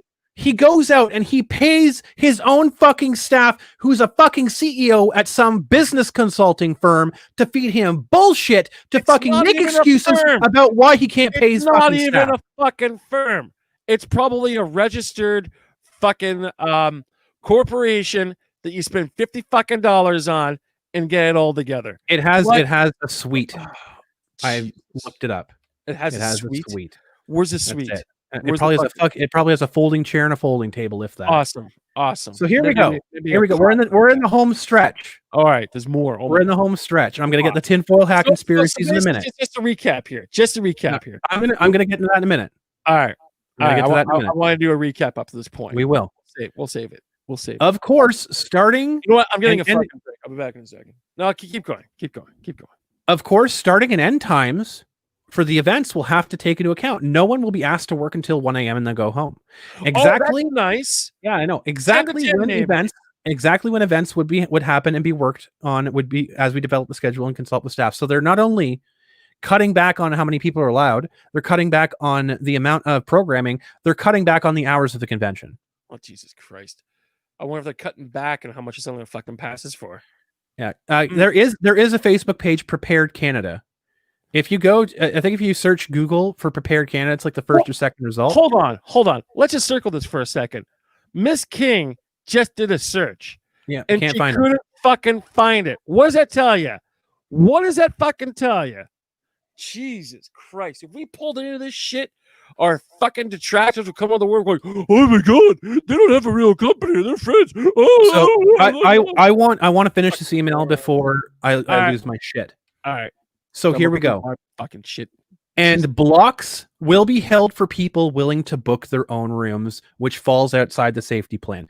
So here's the thing. Anime North is still blocking off hotel rooms, but you have to pay for them. Oh, that's awesome of them. Maybe they might You get have a to pay for $10 discount. Maybe that's great. So basically, let me get this straight. I come in, I put in between, let's say, 5 to 10 hours each day. Event starts on Thursday, goes to Sunday. I have to take time off of work. I have to bust my balls to make sure things are running properly because it's not Donald's name that's on the programming. It's the volunteers, which is none this year, and the head coordinators putting this stuff together because heaven forbids, if those people fuck up, well, you just pull out the faulty circuit, put the new circuit in, and yeah, we learned our lesson and we found the people just difficult to work with. Holy fuck me sideways. So here, and I agree with Stan here. Nothing good happens after midnight. But the thing is they're cutting back on programming. They had programming that ran till 3 a.m. Yeah, they had their moonlight walls and shit. So they're cutting back on programming. They're cutting back on everything. Ninja Breadman's asking, does that mean they were paying their volunteers before? Not directly. What they were doing was that if you worked a certain amount of volunteer hours, usually 20 to 30, you would get your pass reimbursed. You would get merchandise. You would get free stuff. Yeah, exactly. You would get meals paid for, etc. Now, none of that. It used to be. It used to fucking be because this is a gaming loophole they brought in. Excuse me for my burping here. Is that it used to be if you worked the hours, you got your pass refunded. Yeah. Then it transformed into if you work the hours, you have next year's pass for free. Yeah. Then it changed to instead of getting a pass for free, you get merchandise, etc., etc., etc.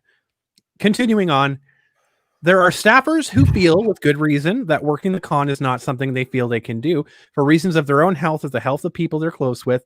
We're going to shortly send out a survey in the staff list asking people if they feel like they could work the con or not, and if the event they usually work isn't happening, or so basically if the programming that they usually are in charge of is cut, and they just won't be, and they won't be part of Anime North. If they would be willing to help out in another capacity, as signing up volunteers is certainly not happening. Oh, that's great. So the final thing here, as we continue to work out how the con would work next year, we'll keep you posted. The fact is that cons, as we know them, are almost certainly at least a year from coming back, but I do think it's possible to do an AN next year that, while not with the full bells and whistles event, can still be safe and fun to attend. Donald Simmons. Then why in the fuck do it if you're going to charge the same amount of money for conventions to come in? Why change locations if you can't? Oh, Jesus. This is a fucking administrative nightmare. It's a fucking joke. Yeah. It's a fucking joke. Yeah. These people have been doing conventions for nearly a quarter of a fucking decade. Yeah. They have time and time again abused their fans, spit in their fucking face, taken free work from volunteers, and built a fucking empire off of it. And how do they repay that? We're going to cut back everything. We're going to do all this stuff. Oh, blah, blah, blah, blah, blah. What do you think they're going to do moving forward if they save all that money? Exactly. Why would they change? Why would they fucking change? Because basically fans they're going to keep eating it up. They're going to bring up their favorite ice cream thing. And because they think this is awesome. Because they have more of nothing, please. Because they think their fans are cattle and they're just going to eat up whatever shit they put on the fucking plate. Yeah. That's what's going to happen. So here's my tinfoil hat conspiracy, right, because we've talked about Preferred Canada. before, right? Yeah, We did. We brought it up. We have the connections. The CEO is a fucking staffer for Anime North, right? And Miss King can't find making money Yeah. while nobody else is allowed to. Yeah, and how much they're being paid, saying, you know what, we're gonna lose When what's happening in the news flash. Myself and Mr. Hop, we're not business consultants, but we already know what we have to do to take steps for COVID. We don't need a fucking bullshit firm to do it for us. Yeah. First of all, well, it looks nice on paper, because you know if anything goes sour. but here's the thing. Here's my tinfoil hat. I was looking all through the house to make tinfoil for this segment, but I couldn't. I couldn't find it. I got some stuff. It's high. So here's the thing. There was a convention in Southern Ontario. Oh, really? That had a person owning and running it. Yeah. And he was like the CEO chairman. Mm-hmm. And he was accused back behind the scenes, widely known in the industry. Everybody knows that no one talks about it because he's very influential in the cosplay community, in the convention community, in the local businesses. No one talks about it. He was allegedly caught red-handed, embezzling and racketeering funds from the convention. Oh, that's great. And he was confronted by the board of directors. And he was confronted by the board of directors and said, if you do not leave and sign everything over to us and leave quietly, we're gonna pursue charges. That's awesome. And so he did. Two of us. And so he left. Free fun event. We get our fucking. So he signed over the event. He took all of his intellectual property. They rebranded. They changed everything except the name, and they kept going with the convention. He went on to greener pastures, disappeared for 2 years. Guess where he went, Mr. Hop? 3 guesses. 3 guesses. 3 guesses. Not Kitchener Comic-Con. Nope. Not Imiko's mini convention. Nope. It can't be. He went to Anime. He went to Anime North. I was right. Oh my! He went to Anime North. You got to be fucking kidding. He's been with Anime North for several years, really? and he's worked his way up, and he recently got promoted at Anime North. Well, that's nice for him. So, allegations aside, this individual has allegedly, I don't have proof of it outside of a ton of people talking about it, and the fact that he actually did leave his own personal event. Wow. I have no proof outside of that. So, why would he just drop and leave and sign off everything over to this person when apparently it was going really good? Yeah. So he goes to Anime North. He gets rushed up the fucking flagpole. Yeah. And then all of a sudden, Anime North has money problems. Oh, their nest egg is gone. Oh, what happened to that? Oh, they're looking to save money. Yeah. Oh, there's this mysterious fucking business firm that came out of nowhere that's giving them all these excuses. A lot of interesting parallel lines, especially for a convention that's been around attentively from 30 to 24 fucking years, more or less, kind of sort of. Chet, give us a firm number in that. But however, long story short, interesting, very interesting. So notice it's gonna happen, but notice what the common theme was from that email that we just read. Was it about the fans' safety? Was it about the fans like entertainment or enjoyment of the event or anything else like that? No. Because here's the number one thing. Here's the number one thing when Anime North got postponed and canceled for this year. Yeah. The number one comments that I saw, that's okay. Take the time off and make the event better. Make it a greater event. Make it a better event. Make it the best you can. Take a year off and do it. Do what? Because people know that the event has been getting worse for the past 10 fucking years. Yep. People know that it's been getting bad, but they go to it because it's a thing to do. Yep. But here's the thing. They're coming back next year. Donald's already made it very clear he thinks it's viable to have, not with all the bells and whistles. Yep. Why have an event? And have a new location with new location with less things. Yep. With no volunteers, bare bones crew. It's going to be garbage. Yep. It's going to be DashCon North. Yep. You're going to have an empty fucking room with a ball pit. That'd be awesome. Why would you do that? Why would you do that? Oh, because you want to charge people $80 fucking to walk into your fucking empty building? Yeah. And the thing is that when it comes down to it, from a student perspective, they cannot reduce the cost of the pass. They can't. They honestly can't. And if they do, it'd be a couple of bucks at the very fucking best. So basically, let me get this straight. They're going to do a Kitchener Comic-Con size event, charge $60 to $80 to go to it, maybe $100, depending on what super duper pass you buy with a free t-shirt. And it's like, really? We charge anything like this? How quickly would her fucking balls be ripped off of our anatomy? And And Gippy is saying, I'm finding no evidence that Prepared Canada has any staff other than the CEO.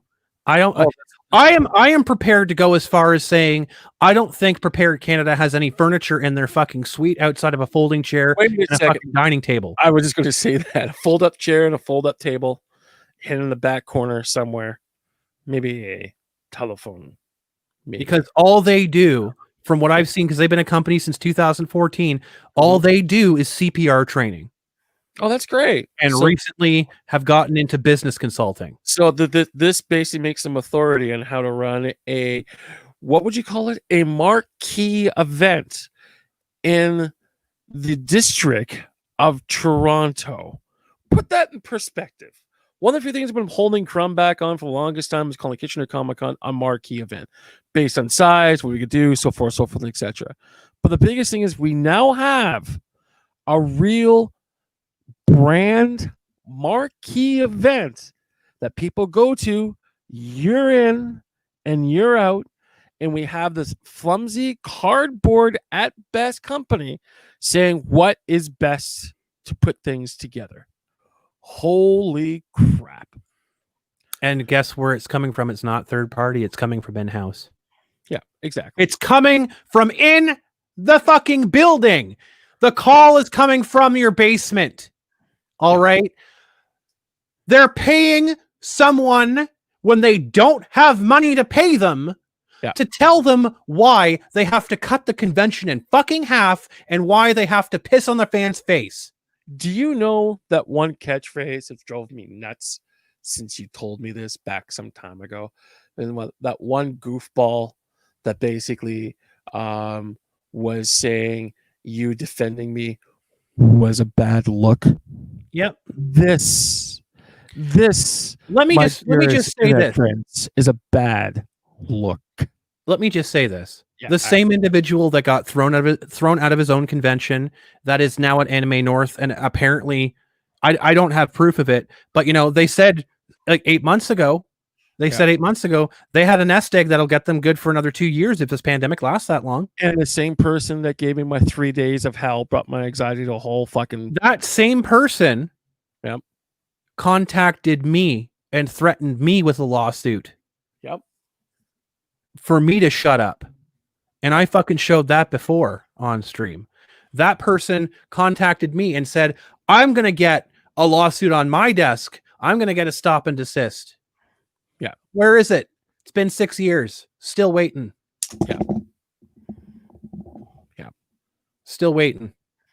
Just astronomical. So their guest list will be maybe 3 or 4 barely known Canadian VAs and a shit ton of 380-pound cosplayers. Yep.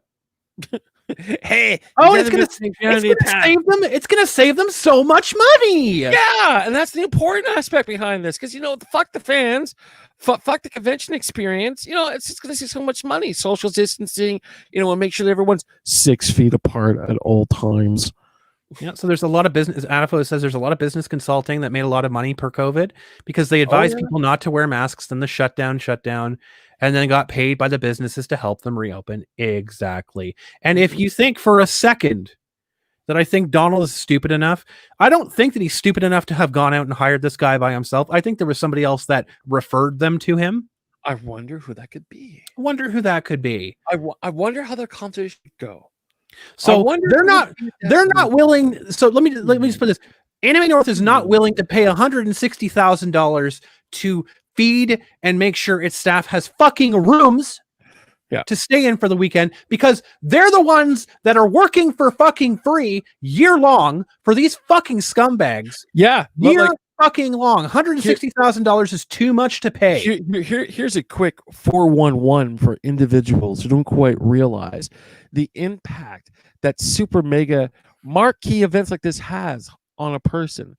Unfortunately, I've been struck down with type 2 diabetes because of my stress. You don't think AN contribute towards that in some form or another? I can't say fully, but I could definitely say they did. But however, here's what I'm leaning towards. Leading up towards the convention, I was working 40 hours a week. 2 months before the show, I was putting in 80 hours before the week, before the convention. But 2 weeks to a month before the show, if my numbers are right, I was putting in 120 hours just to make sure that things were all set and proper for people's entertainment. And this is coming from me. And I had a staff on top of that was working harder than this. If I walked into this hot mess and I couldn't lay my fucking head because I needed to get off my fucking feet and relax. So let me just put it this way. Horrible. Let's put it this way, right? If I had the fucking money, I would pay all of our volunteer staff members, anybody. I would pay them. If someone needs a fucking room, we pay the fucking hotel room out of our own fucking pocket, not the staff's. I'll tell you a story. All right, tell us a story. Before I was staff, I was just volunteering. I was helping out with Kitchener Comic Con and all that stuff before I was really, really digging hard into all of this stuff. We had guests that stayed the night. They had parked in a parking lot that gets locked at 6 p.m. and they didn't realize because they're from out of town. And they didn't have money. They didn't have money to stay at a hotel. And they were flipping out because they couldn't get their car and go home. Yep. So I went to the hotel. I, out of my own pocket, paid their fucking hotel room. And guess who didn't tell me this while this is taking place? That would be me. Plus, on top of that, let's compare apples to pineapples. That particular artist was brought in due to a publisher in town. And the thing is that this particular publisher didn't look after their own. They said, well, sorry, we can't help you. Go fuck yourself. Not like, hey, we got a couple of couches at my place. Come on by, whatever the case may be. Crumb took it upon herself to better the situation because no one else did. So all of those people that work for this publisher that works at a really shitty fucking mall here in town, not to be too far of a point, come on.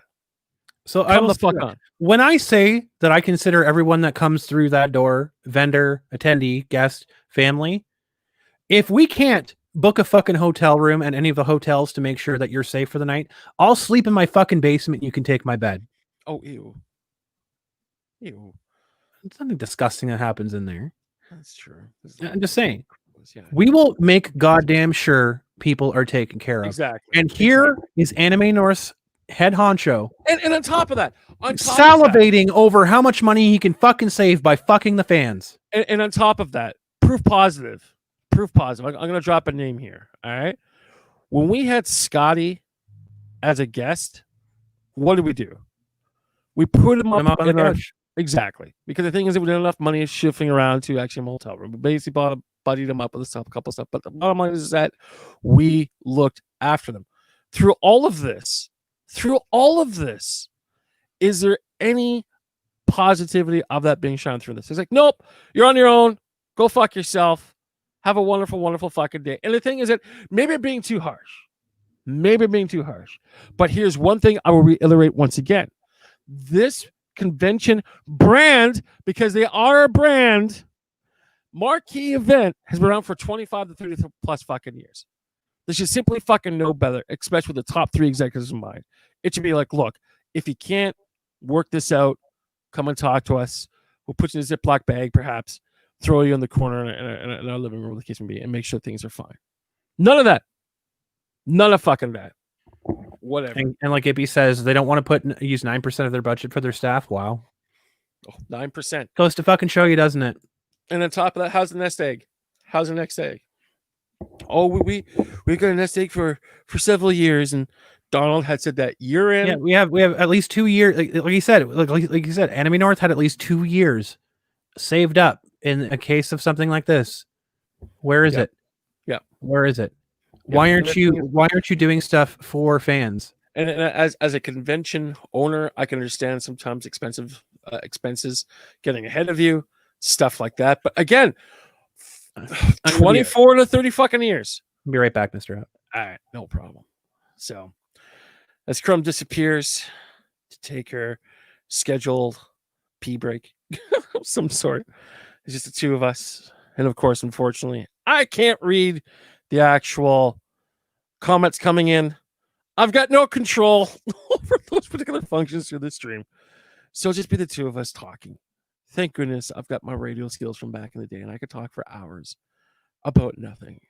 So that being said, one of the few things I'd like to say is that the Canuckleheads show is being broadcast live here on Crumb's wonderful, fantastic channel. We usually broadcast every Saturday, 6 o'clock Toronto time, for at least a couple of hours. In today's show, we're focusing on horror stories on Saturday, the 14th, 2020, and talking about different convention stories, and of course, emails that were leaked to us. I think one of the reasons why these emails are leaked to us is that at least other people could have the smallest bits of ideas of what's currently happening behind the scenes. Because one of the few things that Crumb and I are upset about is that we have people coming after us, not 1 year, not 2 years, but several fucking years, like obsessive ex-partners, basically saying how horrible we are when it comes down to our own expenses, how horrible we are when it comes to running our conventions, so forth, so forth, and so forth. And the thing is, just in this broadcast alone, not let alone our other different shows we've done over the time that we've been around for, almost done. Basically, the thing is that we have proven with a shadow of a doubt that we're doing everything we can, plus more, to bring a wonderful, fun convention for everyone who comes through our fucking doors. Plus, on top of that, Crumb basically suffered from a concussion. I have suffered unfortunate injuries and operations from my own personal health, and we still kept getting up and kept moving forward. Where would Donald be if he got hurt? He wouldn't be there. Where'd the executive team be if they got hurt? They'd be going, oh, we're going to pack it in this year and leave it at that. And the thing is that just this whole thing is fucking asinine. And on top of all that, when it comes down to it, it doesn't really take that much to be a decent human being. If I'm a bad person, okay, if I am that white whale, if I am that boogeyman that lives in the fucking closet, you know what? Be a better person. Be a better person. Anyways, I'm done. And Adifos says, what if I want to sleep in the basement? I'll fix you a waterbed. What?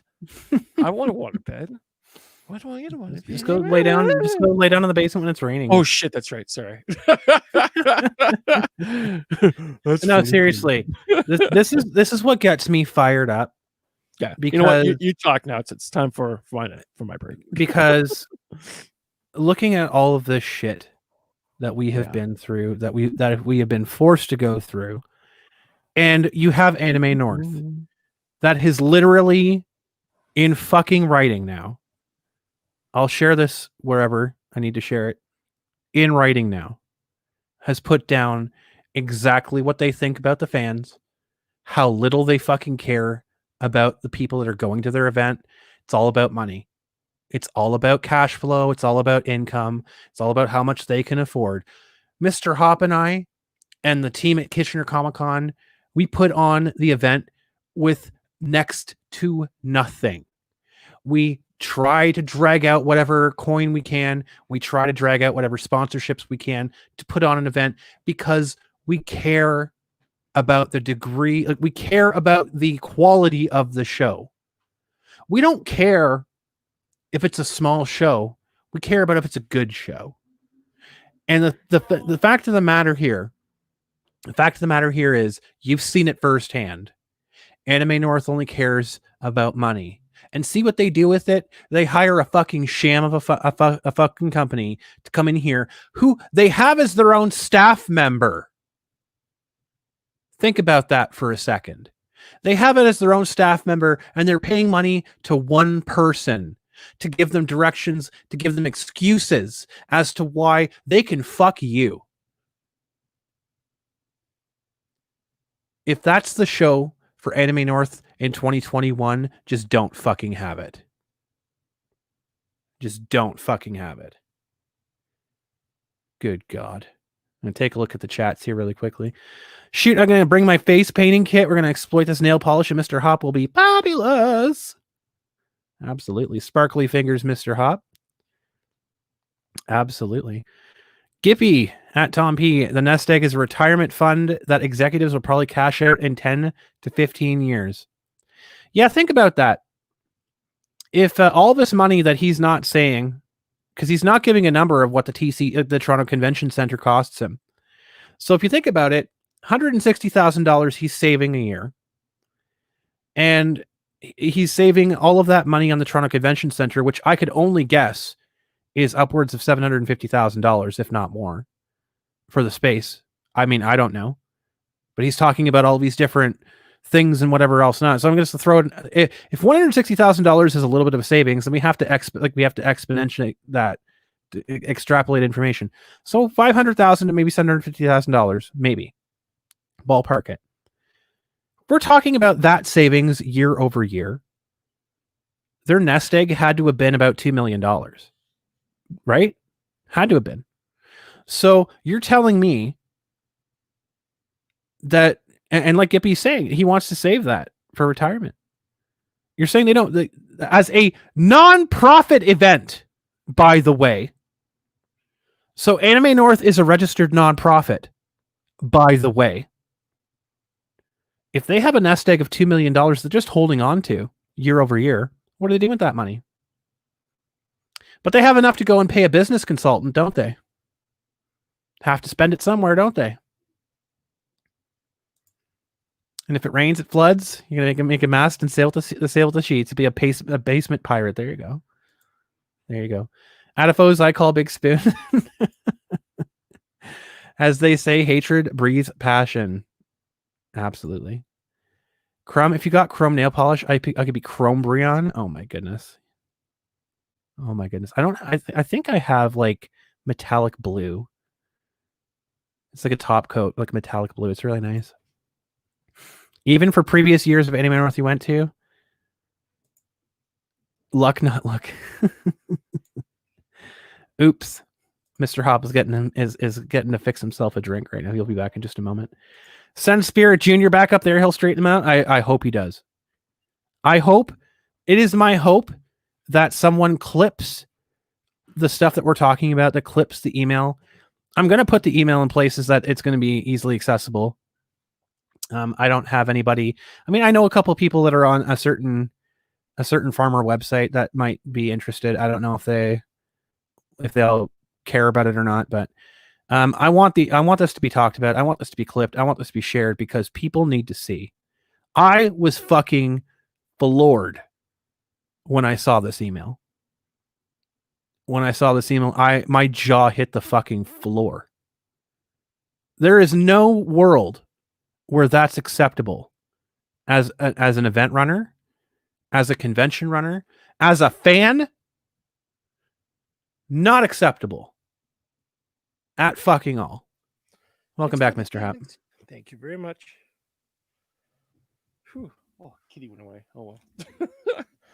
Kitty's gonna be boring anyways. So what I miss? I'll catch you. I was just I was going on a monologue. Yeah, I mean, if people are interested, I'm going to send it to as many people as I can. I'll send it to Ricada. I'll send it to Tug. I'll send it to Hero Hey, Come Geek Some, anybody. I don't care. Mm-hmm. I mean, I don't know if it's a big thing. I mean, I don't know. You guys decide if this is a massive fucking issue that should be blown up. I think it is. As someone who lives here, as someone who enjoys conventions, as someone who fucking cares about the health of conventions north of the border, this is a fucking issue. And this is a fucking exclamation mark on why conventions are a fucking problem up here.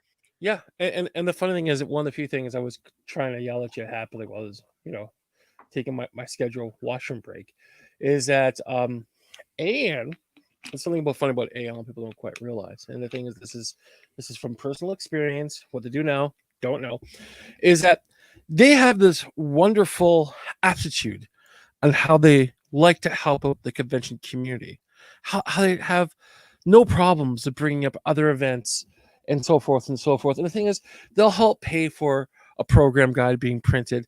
They'll help spend money in to get a guest, and they'll help with this. And the thing is that, oh heavens, sweetie, if you happen to have a shortage of staff people, they would bring in their Anime North specialists to help you out with your event, because heaven forbids, if Anime North can help those conventions, that brings everything better. But here's one thing that people don't quite realize about generosity such as that. It comes with Hellraiser hooks. And what I mean by that is if you step out of line and you don't pull the basically you just don't do what they ask you to do, they cut that off like that. And that's the answer to Gippy's question here. So with 0 stat perks, why would anyone still want to volunteer unless they were on the gravy train? The entire reason is what Mr. Hop is saying. Because this is one of those nice things, right? Where it's a disconnect. And it's not a fault of Donald, it's not a fault of Eileen, it's not a fault of Erwin. It's not a fault of the top 3. No, that run in that I would concur this is a byproduct of the people that are under them that they have entrusted to run the ship while they just collect the money. This is a friendly little nudge, like saying, hey, if you don't like, we're not going to have volunteers, but if you don't help us, blah blah blah, you're going to have the individuals that are threatening cosplayers, that are threatening other convention runners with lawsuits. You're going to have these individuals go around to people and say, hey, if you really want to keep your cushy position with Anime North, you better help out. Exactly. And just imagine if those people in Don Eileen were involved. Sorry for chewing at the same time here. I'm just a little hungry. We're involved in ideal politics. Oh, wow. Wow. And the funny is something I'm going to bring to the forefront. People should maybe our good friend Gimp can help us out with this. Super long story short, maybe we should look at the panel section and see how they handled Gamergate from all of this. Maybe people should really look into the guests that AM brought in 2019. As we said before, they are the largest anime convention in Canada. Just imagine the actual persuasion that event has alone. Just imagine all of that.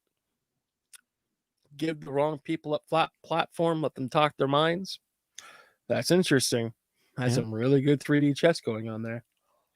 And Tom is saying crumbs come with the thunder. I'm fucking pissed. I saw that email. I can tell you, Tom, I saw that email a few days ago, and I have been fucking chomping at the bit to talk about this. I've been so fucking angry, and I found out about that fucking connection with Preferred Canada or Protect, whatever the hell it's called. Yeah, Preferred Canada. No shit, I'm getting fucked up. Whatever the hell, Protected Canada or Prepared Canada. Prepared Canada. I found out about that today before the stream, by chance, because I looked it up, and I'm like, hold on a second, I'm like, this is weird. Who are these people? So to find out all of this shit, and the fact that they don't fucking care about any of the attendees. They don't actually care about your fucking safety. They just care about putting on an event without getting in trouble for it and making as fucking much money as they possibly can during it. And the thing is, when it comes down to it, if that's the way they want to be, that's the way they're going to be. But if you're going to charge full fucking price, because they cannot lower the ticket price, because that basically screws up the whole pattern of things, then why are you paying this much money? This makes no sense. And the thing is that let's compare apples to pineapples, shall we?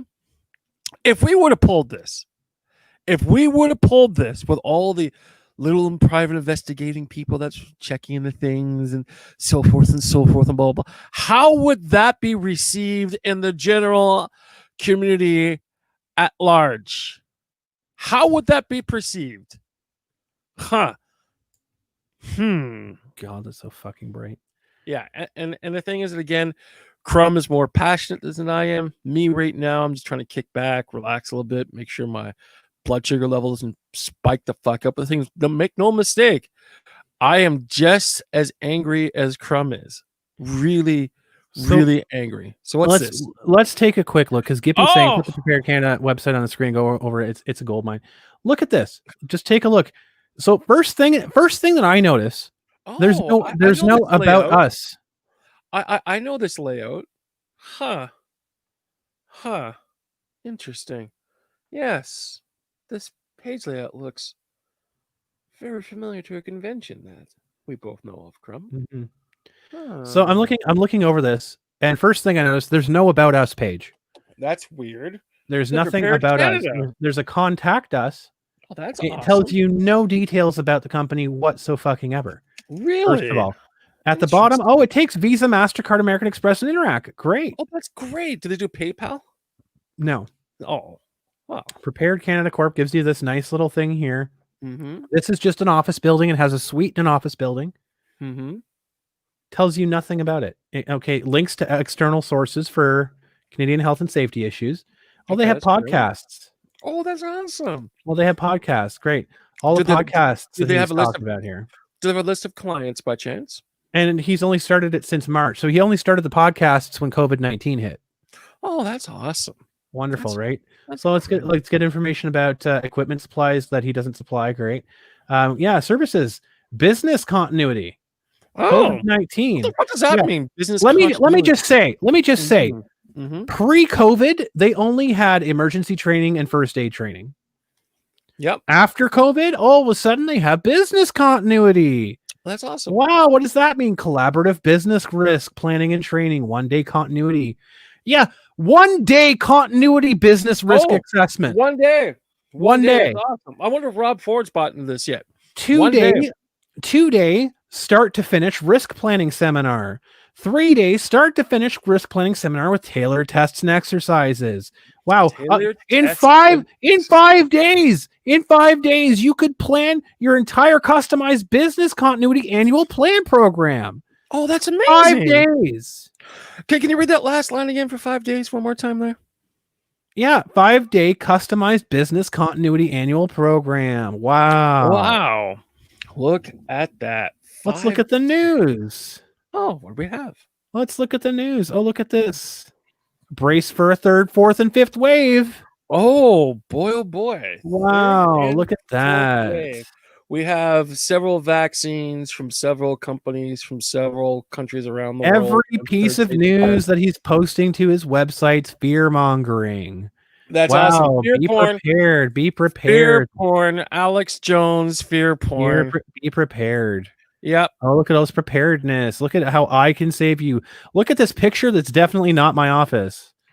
Oh. Yeah, because that's not his office at all. Yeah, look at it. It's only him talking. It's only the CEO. That's great. So Means he has business no is this? fucking. He has no people working for him. No, that's great. You know, it's always great being an entrepreneur. This is You know, probably the it's always most fucking press he's gotten in fucking 6 months. Probably. A fucking joke. What do we have down here? What a fucking joke. No, it's just Okay, Skippy cool. saying that. All right. Dig it. Pampers Canada's what I agree. I absolutely agree. They Yeah. accept Interac. Oh, they do. Okay. Yeah, That's awesome. you can solve COVID with Interac, people. Yep. Just throw money They at take, it. they take American Express. Yeah, 1 day. You Yeah. can solve COVID with 1 fucking day, people. 1 day. Yep. This is the fucking business consulting firm that Donald from Anime News Network, not Anime News, Anime North, Anime North has paid Yep. 5 days. to give them a business plan 5 days. that they're following. They're the ones that said, "Oh, there's no way that you can have 4 people in a hotel room.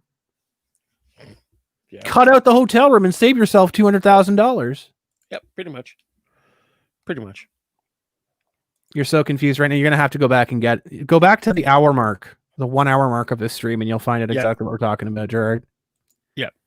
There we go.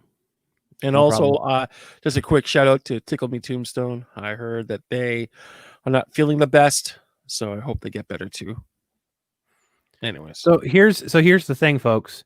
If you are just coming into this stream, Yep. If you're just coming into this stream right now, Mhm. go back to the 1 hour mark of this stream, and you're gonna get full continuity, full context, full everything about what we're talking about. And the thing Full is that 100% it's- spice. it's so very unfortunate because the thing is that again we could hold certain conventions to certain aspects of things just because of limitations, but when it comes down to something this large, it's like, come on. You know, I can poke fun, and I can take jabs at conventions around here for this, that, and other thing. There is not a single, I can say this with complete gusto, there is not a single local event that has pulled anything like what Enemy North has pulled right now. Yep. Where they are crying because they don't have the money. Yep. And on top of that, depending on the size of your event, you get grants and bursaries to help you with this type of thing. and it's just astronomical. They And the thing don't have the money. They're a fucking registered not-for-profit. They have a nest egg of what I would assume to be in the millions of dollars saved up based on their annual revenue numbers. And if they don't, their claim, I'm not pulling this out of my ass. They claimed in an email 8 months ago that we had leaked to us, and we had whistleblowers come to us and say about this stuff.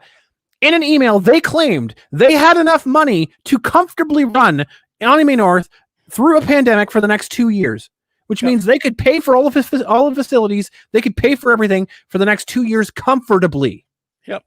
And they're claiming that they can't afford $160,000 at all for fucking staff rooms. Yep. See, the biggest thing is that what people don't quite realize, and this is where the sympathetic part comes in.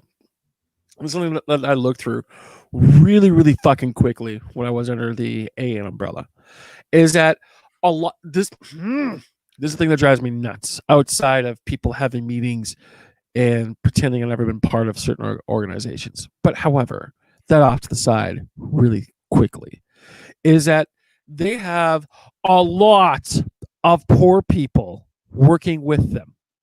And because of that, the sympathetic point of view of these individuals is on the auspices of they can sympathize when someone doesn't have money because they don't have money either.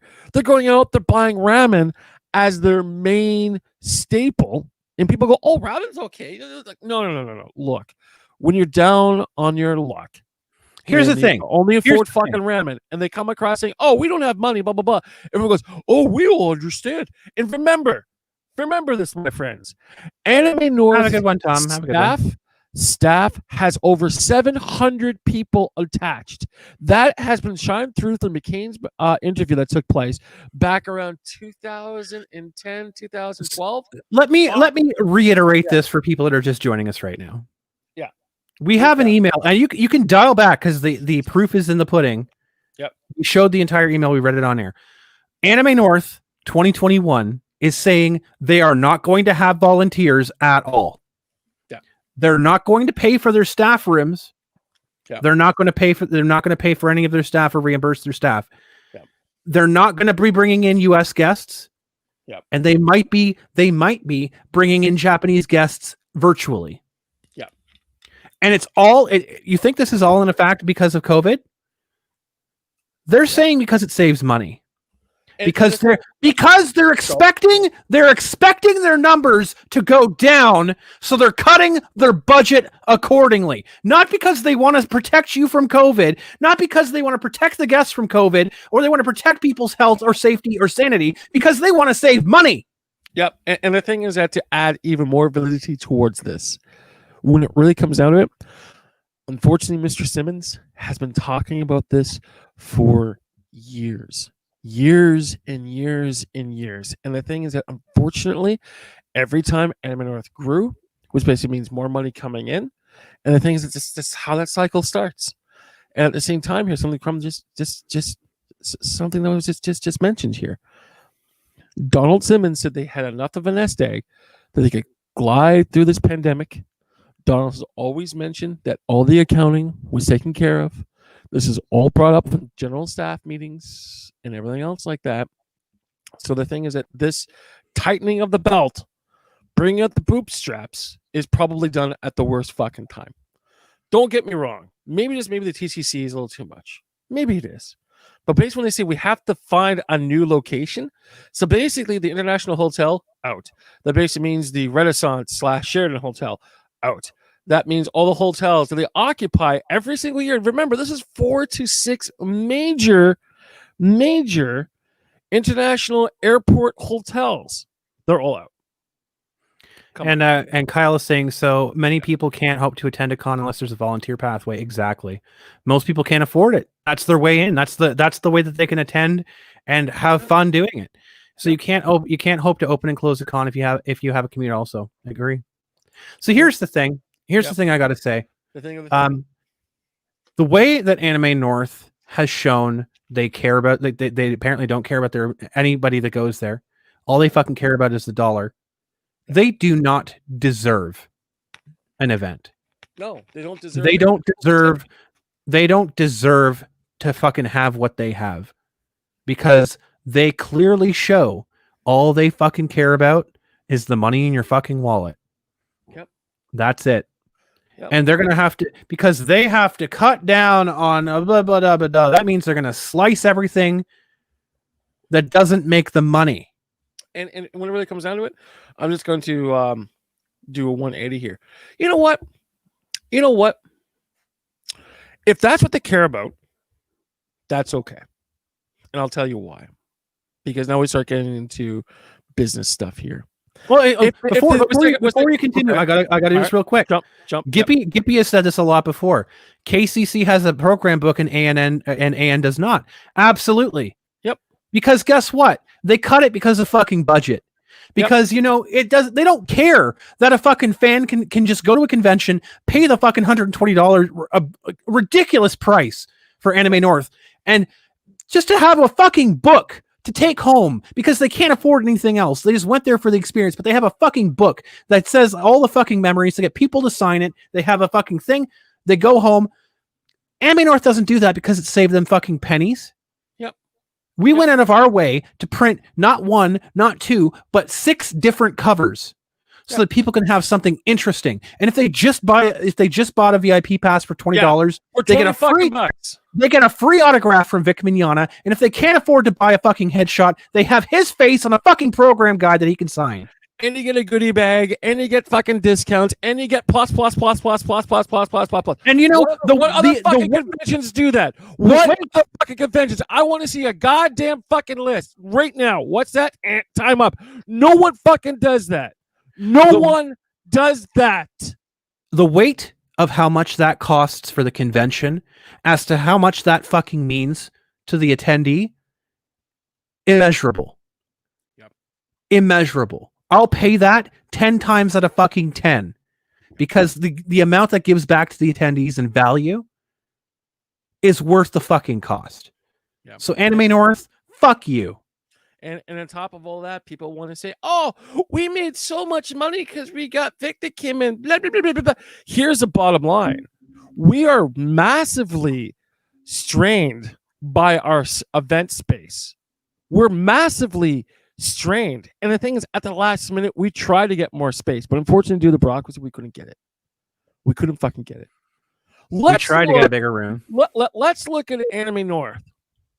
TTC. Doubletree, more or less. Renaissance Hotel. The Sheraton Hotel. They have 4 different locations. We try to get a second location. Heaven fucking forbids it grow. And what do people do? They fucking bounce all over our fucking asses. Like, really? Fucking really?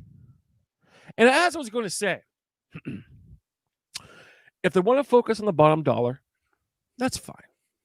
That's really their call. Because we can't change that. What we can do is produce a better event. Not a better product, but a better event. And with that being said, in the same breath, why, oh why, my dearest fans, would you go out there and spend over $60 to $120 on a weekend pass? Spend another $400 per night for a hotel room for a 3-day event, and buy useless landfill crap that you can get at any other convention? Why would you spend all that money? What's the return? Is it because you're having a great time with your friends? Great. Bring them to Kitchener Comic-Con. Why? Quite simply, we have a better time with things. We simply give a shit. And the thing is, this is the direction that or go to your local events. Yeah, exactly. And the thing is that if you really want to support Anime North, great. But one of the few things is like social media, demand more for your paid events. Simply demand more. If they don't give you what you have, they go, oh, well, all my friends are going. No. Like Donald said in his fucking email. What did he say? About how, we're not going to pay for staff rooms anymore. It's too bad. That's the way it is. Yeah. So sad. Too bad. Go fuck yourself. You give us your time. Imagine saying that to the fucking staff that built your empire with their fucking bare hands. Yeah, I could never fucking do that. Never. Unfucking real. Yeah. I am fucking livid. Yeah. And the thing is that these are the same people that in my 3 days of hell that were really pushing the narrative of how a horrible person I am. Meanwhile, I have shown how I am time and time again, how I place the better of my events before my own health. Like, fuck, I'm going to share some stuff on this one stream right now. I shouldn't do this, but I'm going to fucking do it anyways. Well, My surgeries that I keep talking about, okay, we'll put Gimp on hold for a second here. Because of my type 2 diabetes, I had amputations done. Okay? I had all of my toes on my right foot basically amputated. I still went forward with this fucking event because it was the best thing to do. And then afterwards, I just recently found out that my left foot is broken in half. So when you spend your $120 fucking dollars on an event, make sure you're getting your fucking dollars worth. Make sure that money is going towards the people who run the event, which are the fucking staff members and the goddamn volunteers. Vote with your fucking wallet.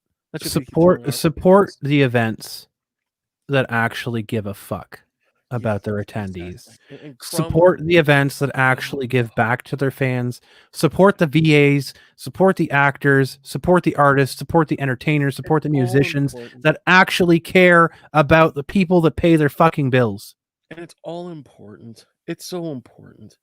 And the thing is that don't think for a Toronto second that it's not. It really, really is. And the thing is that if you and your friends enjoy yourself at certain events, that's awesome. Honestly, awesome. But again, just keep in mind that every penny matters. Every dollar values. As I said before, just like social media, demand more from your pay events. If they fucking suck, tell the convention owners they suck.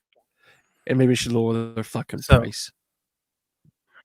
Last thing I got to say before we wrap up this stream is clip the fuck out of that email. Share what is going on around everywhere. People need to see it because this shit is regular. This shit is the stuff that happens all the time behind the scenes with events that you guys don't see. There are very few events that take the approach that Mr. Hop and I do, that take the approach that Stan Dolan does, etc., that take the approach of actual people who fucking care. Like Kanji really fucking cared about their fans. I'm so sad they were gone. They did. They honestly did. There are so many good events that get ran into the fucking ground because of the Anime Norths of the world and the people that zealotly follow them. Yep. Without understanding the dark side and the fact that they don't fucking care about you. Yep, they don't. And all those people that have done investigations into me and stuff like that. This is going on 7 fucking years. Share this shit around. Start looking into them. Yep, exactly. Start peeling back the layers of that fucking onion, and I can guarantee you're going to find a lot more questions than you will answers. Yeah, and the thing is, when it comes down to it, people want to hold our feet to the fire. And the thing is, when it comes to other events, they get a pass. That's fine. But you know what?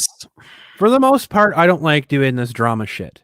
I don't like taking shots at things and everything else like that. Yeah. Truth be told, they didn't come out swinging at us in several different months. The sad fact is, though, is when it comes down to this, we get criticized about this all the fucking time. Yep. And we're advocates for fans, for great service, for all of this stuff. And when I see Anime North going out there and telling its staff, basically, too bad, so fucking sad. Yep. After 25 years, after kicking out your fucking panel manager, forcing him out and installing some other fucking slug.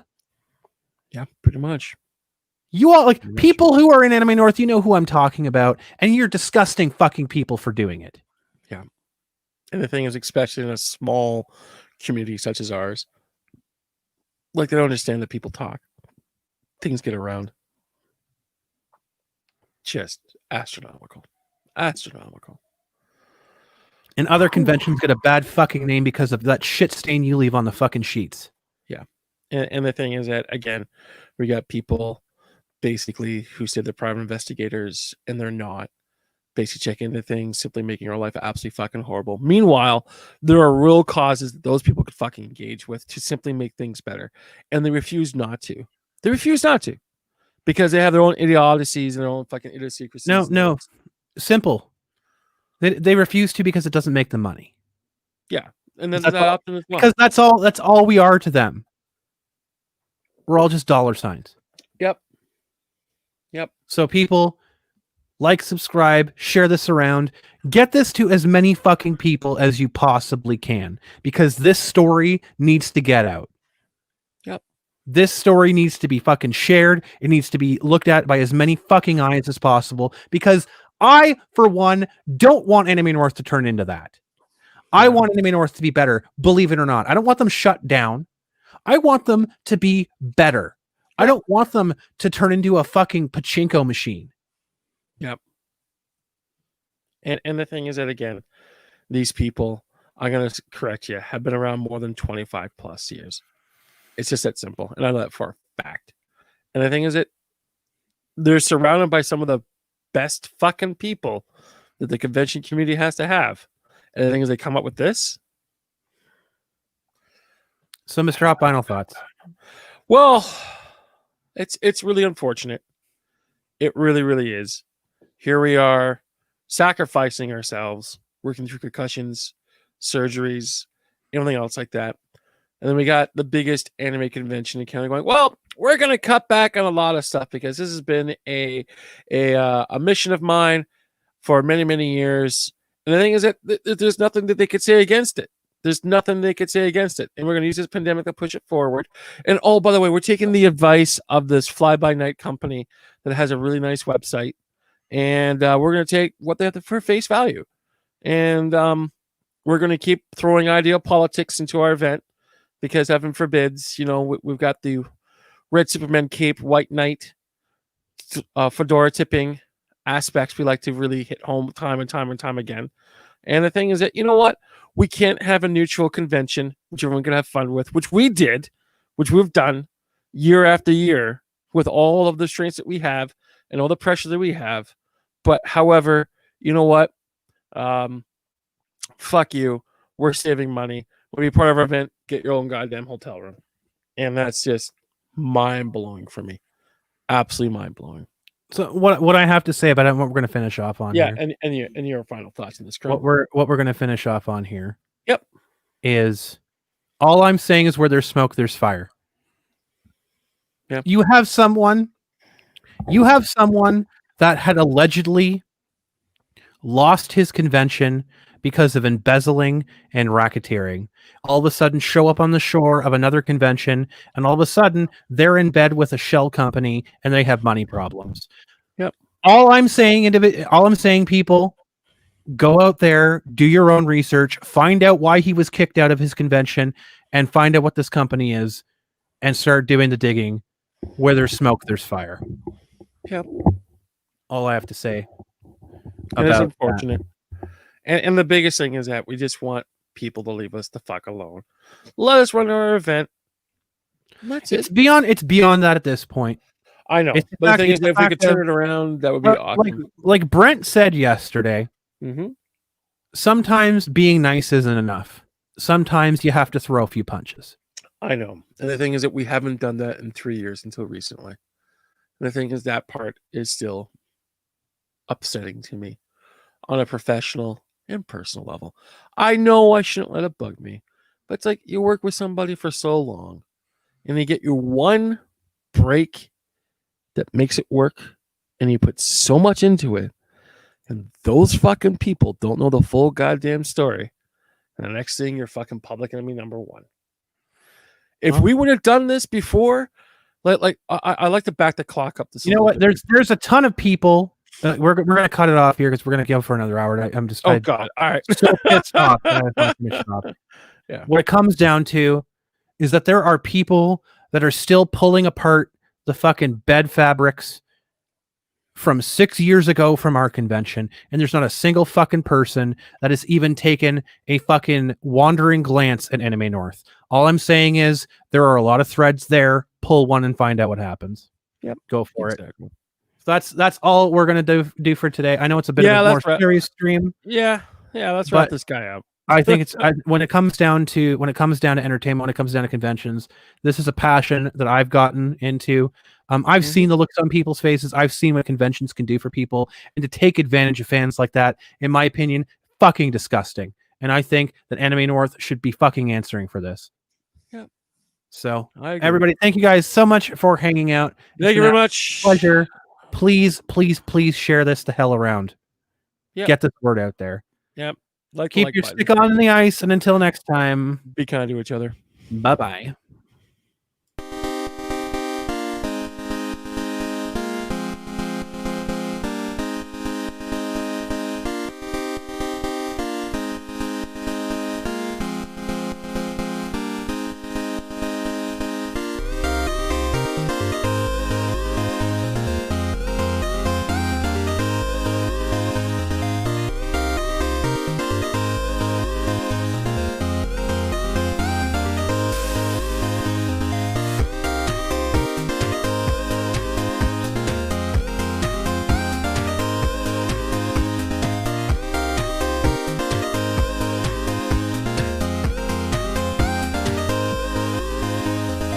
Congratulations, and thanks for watching.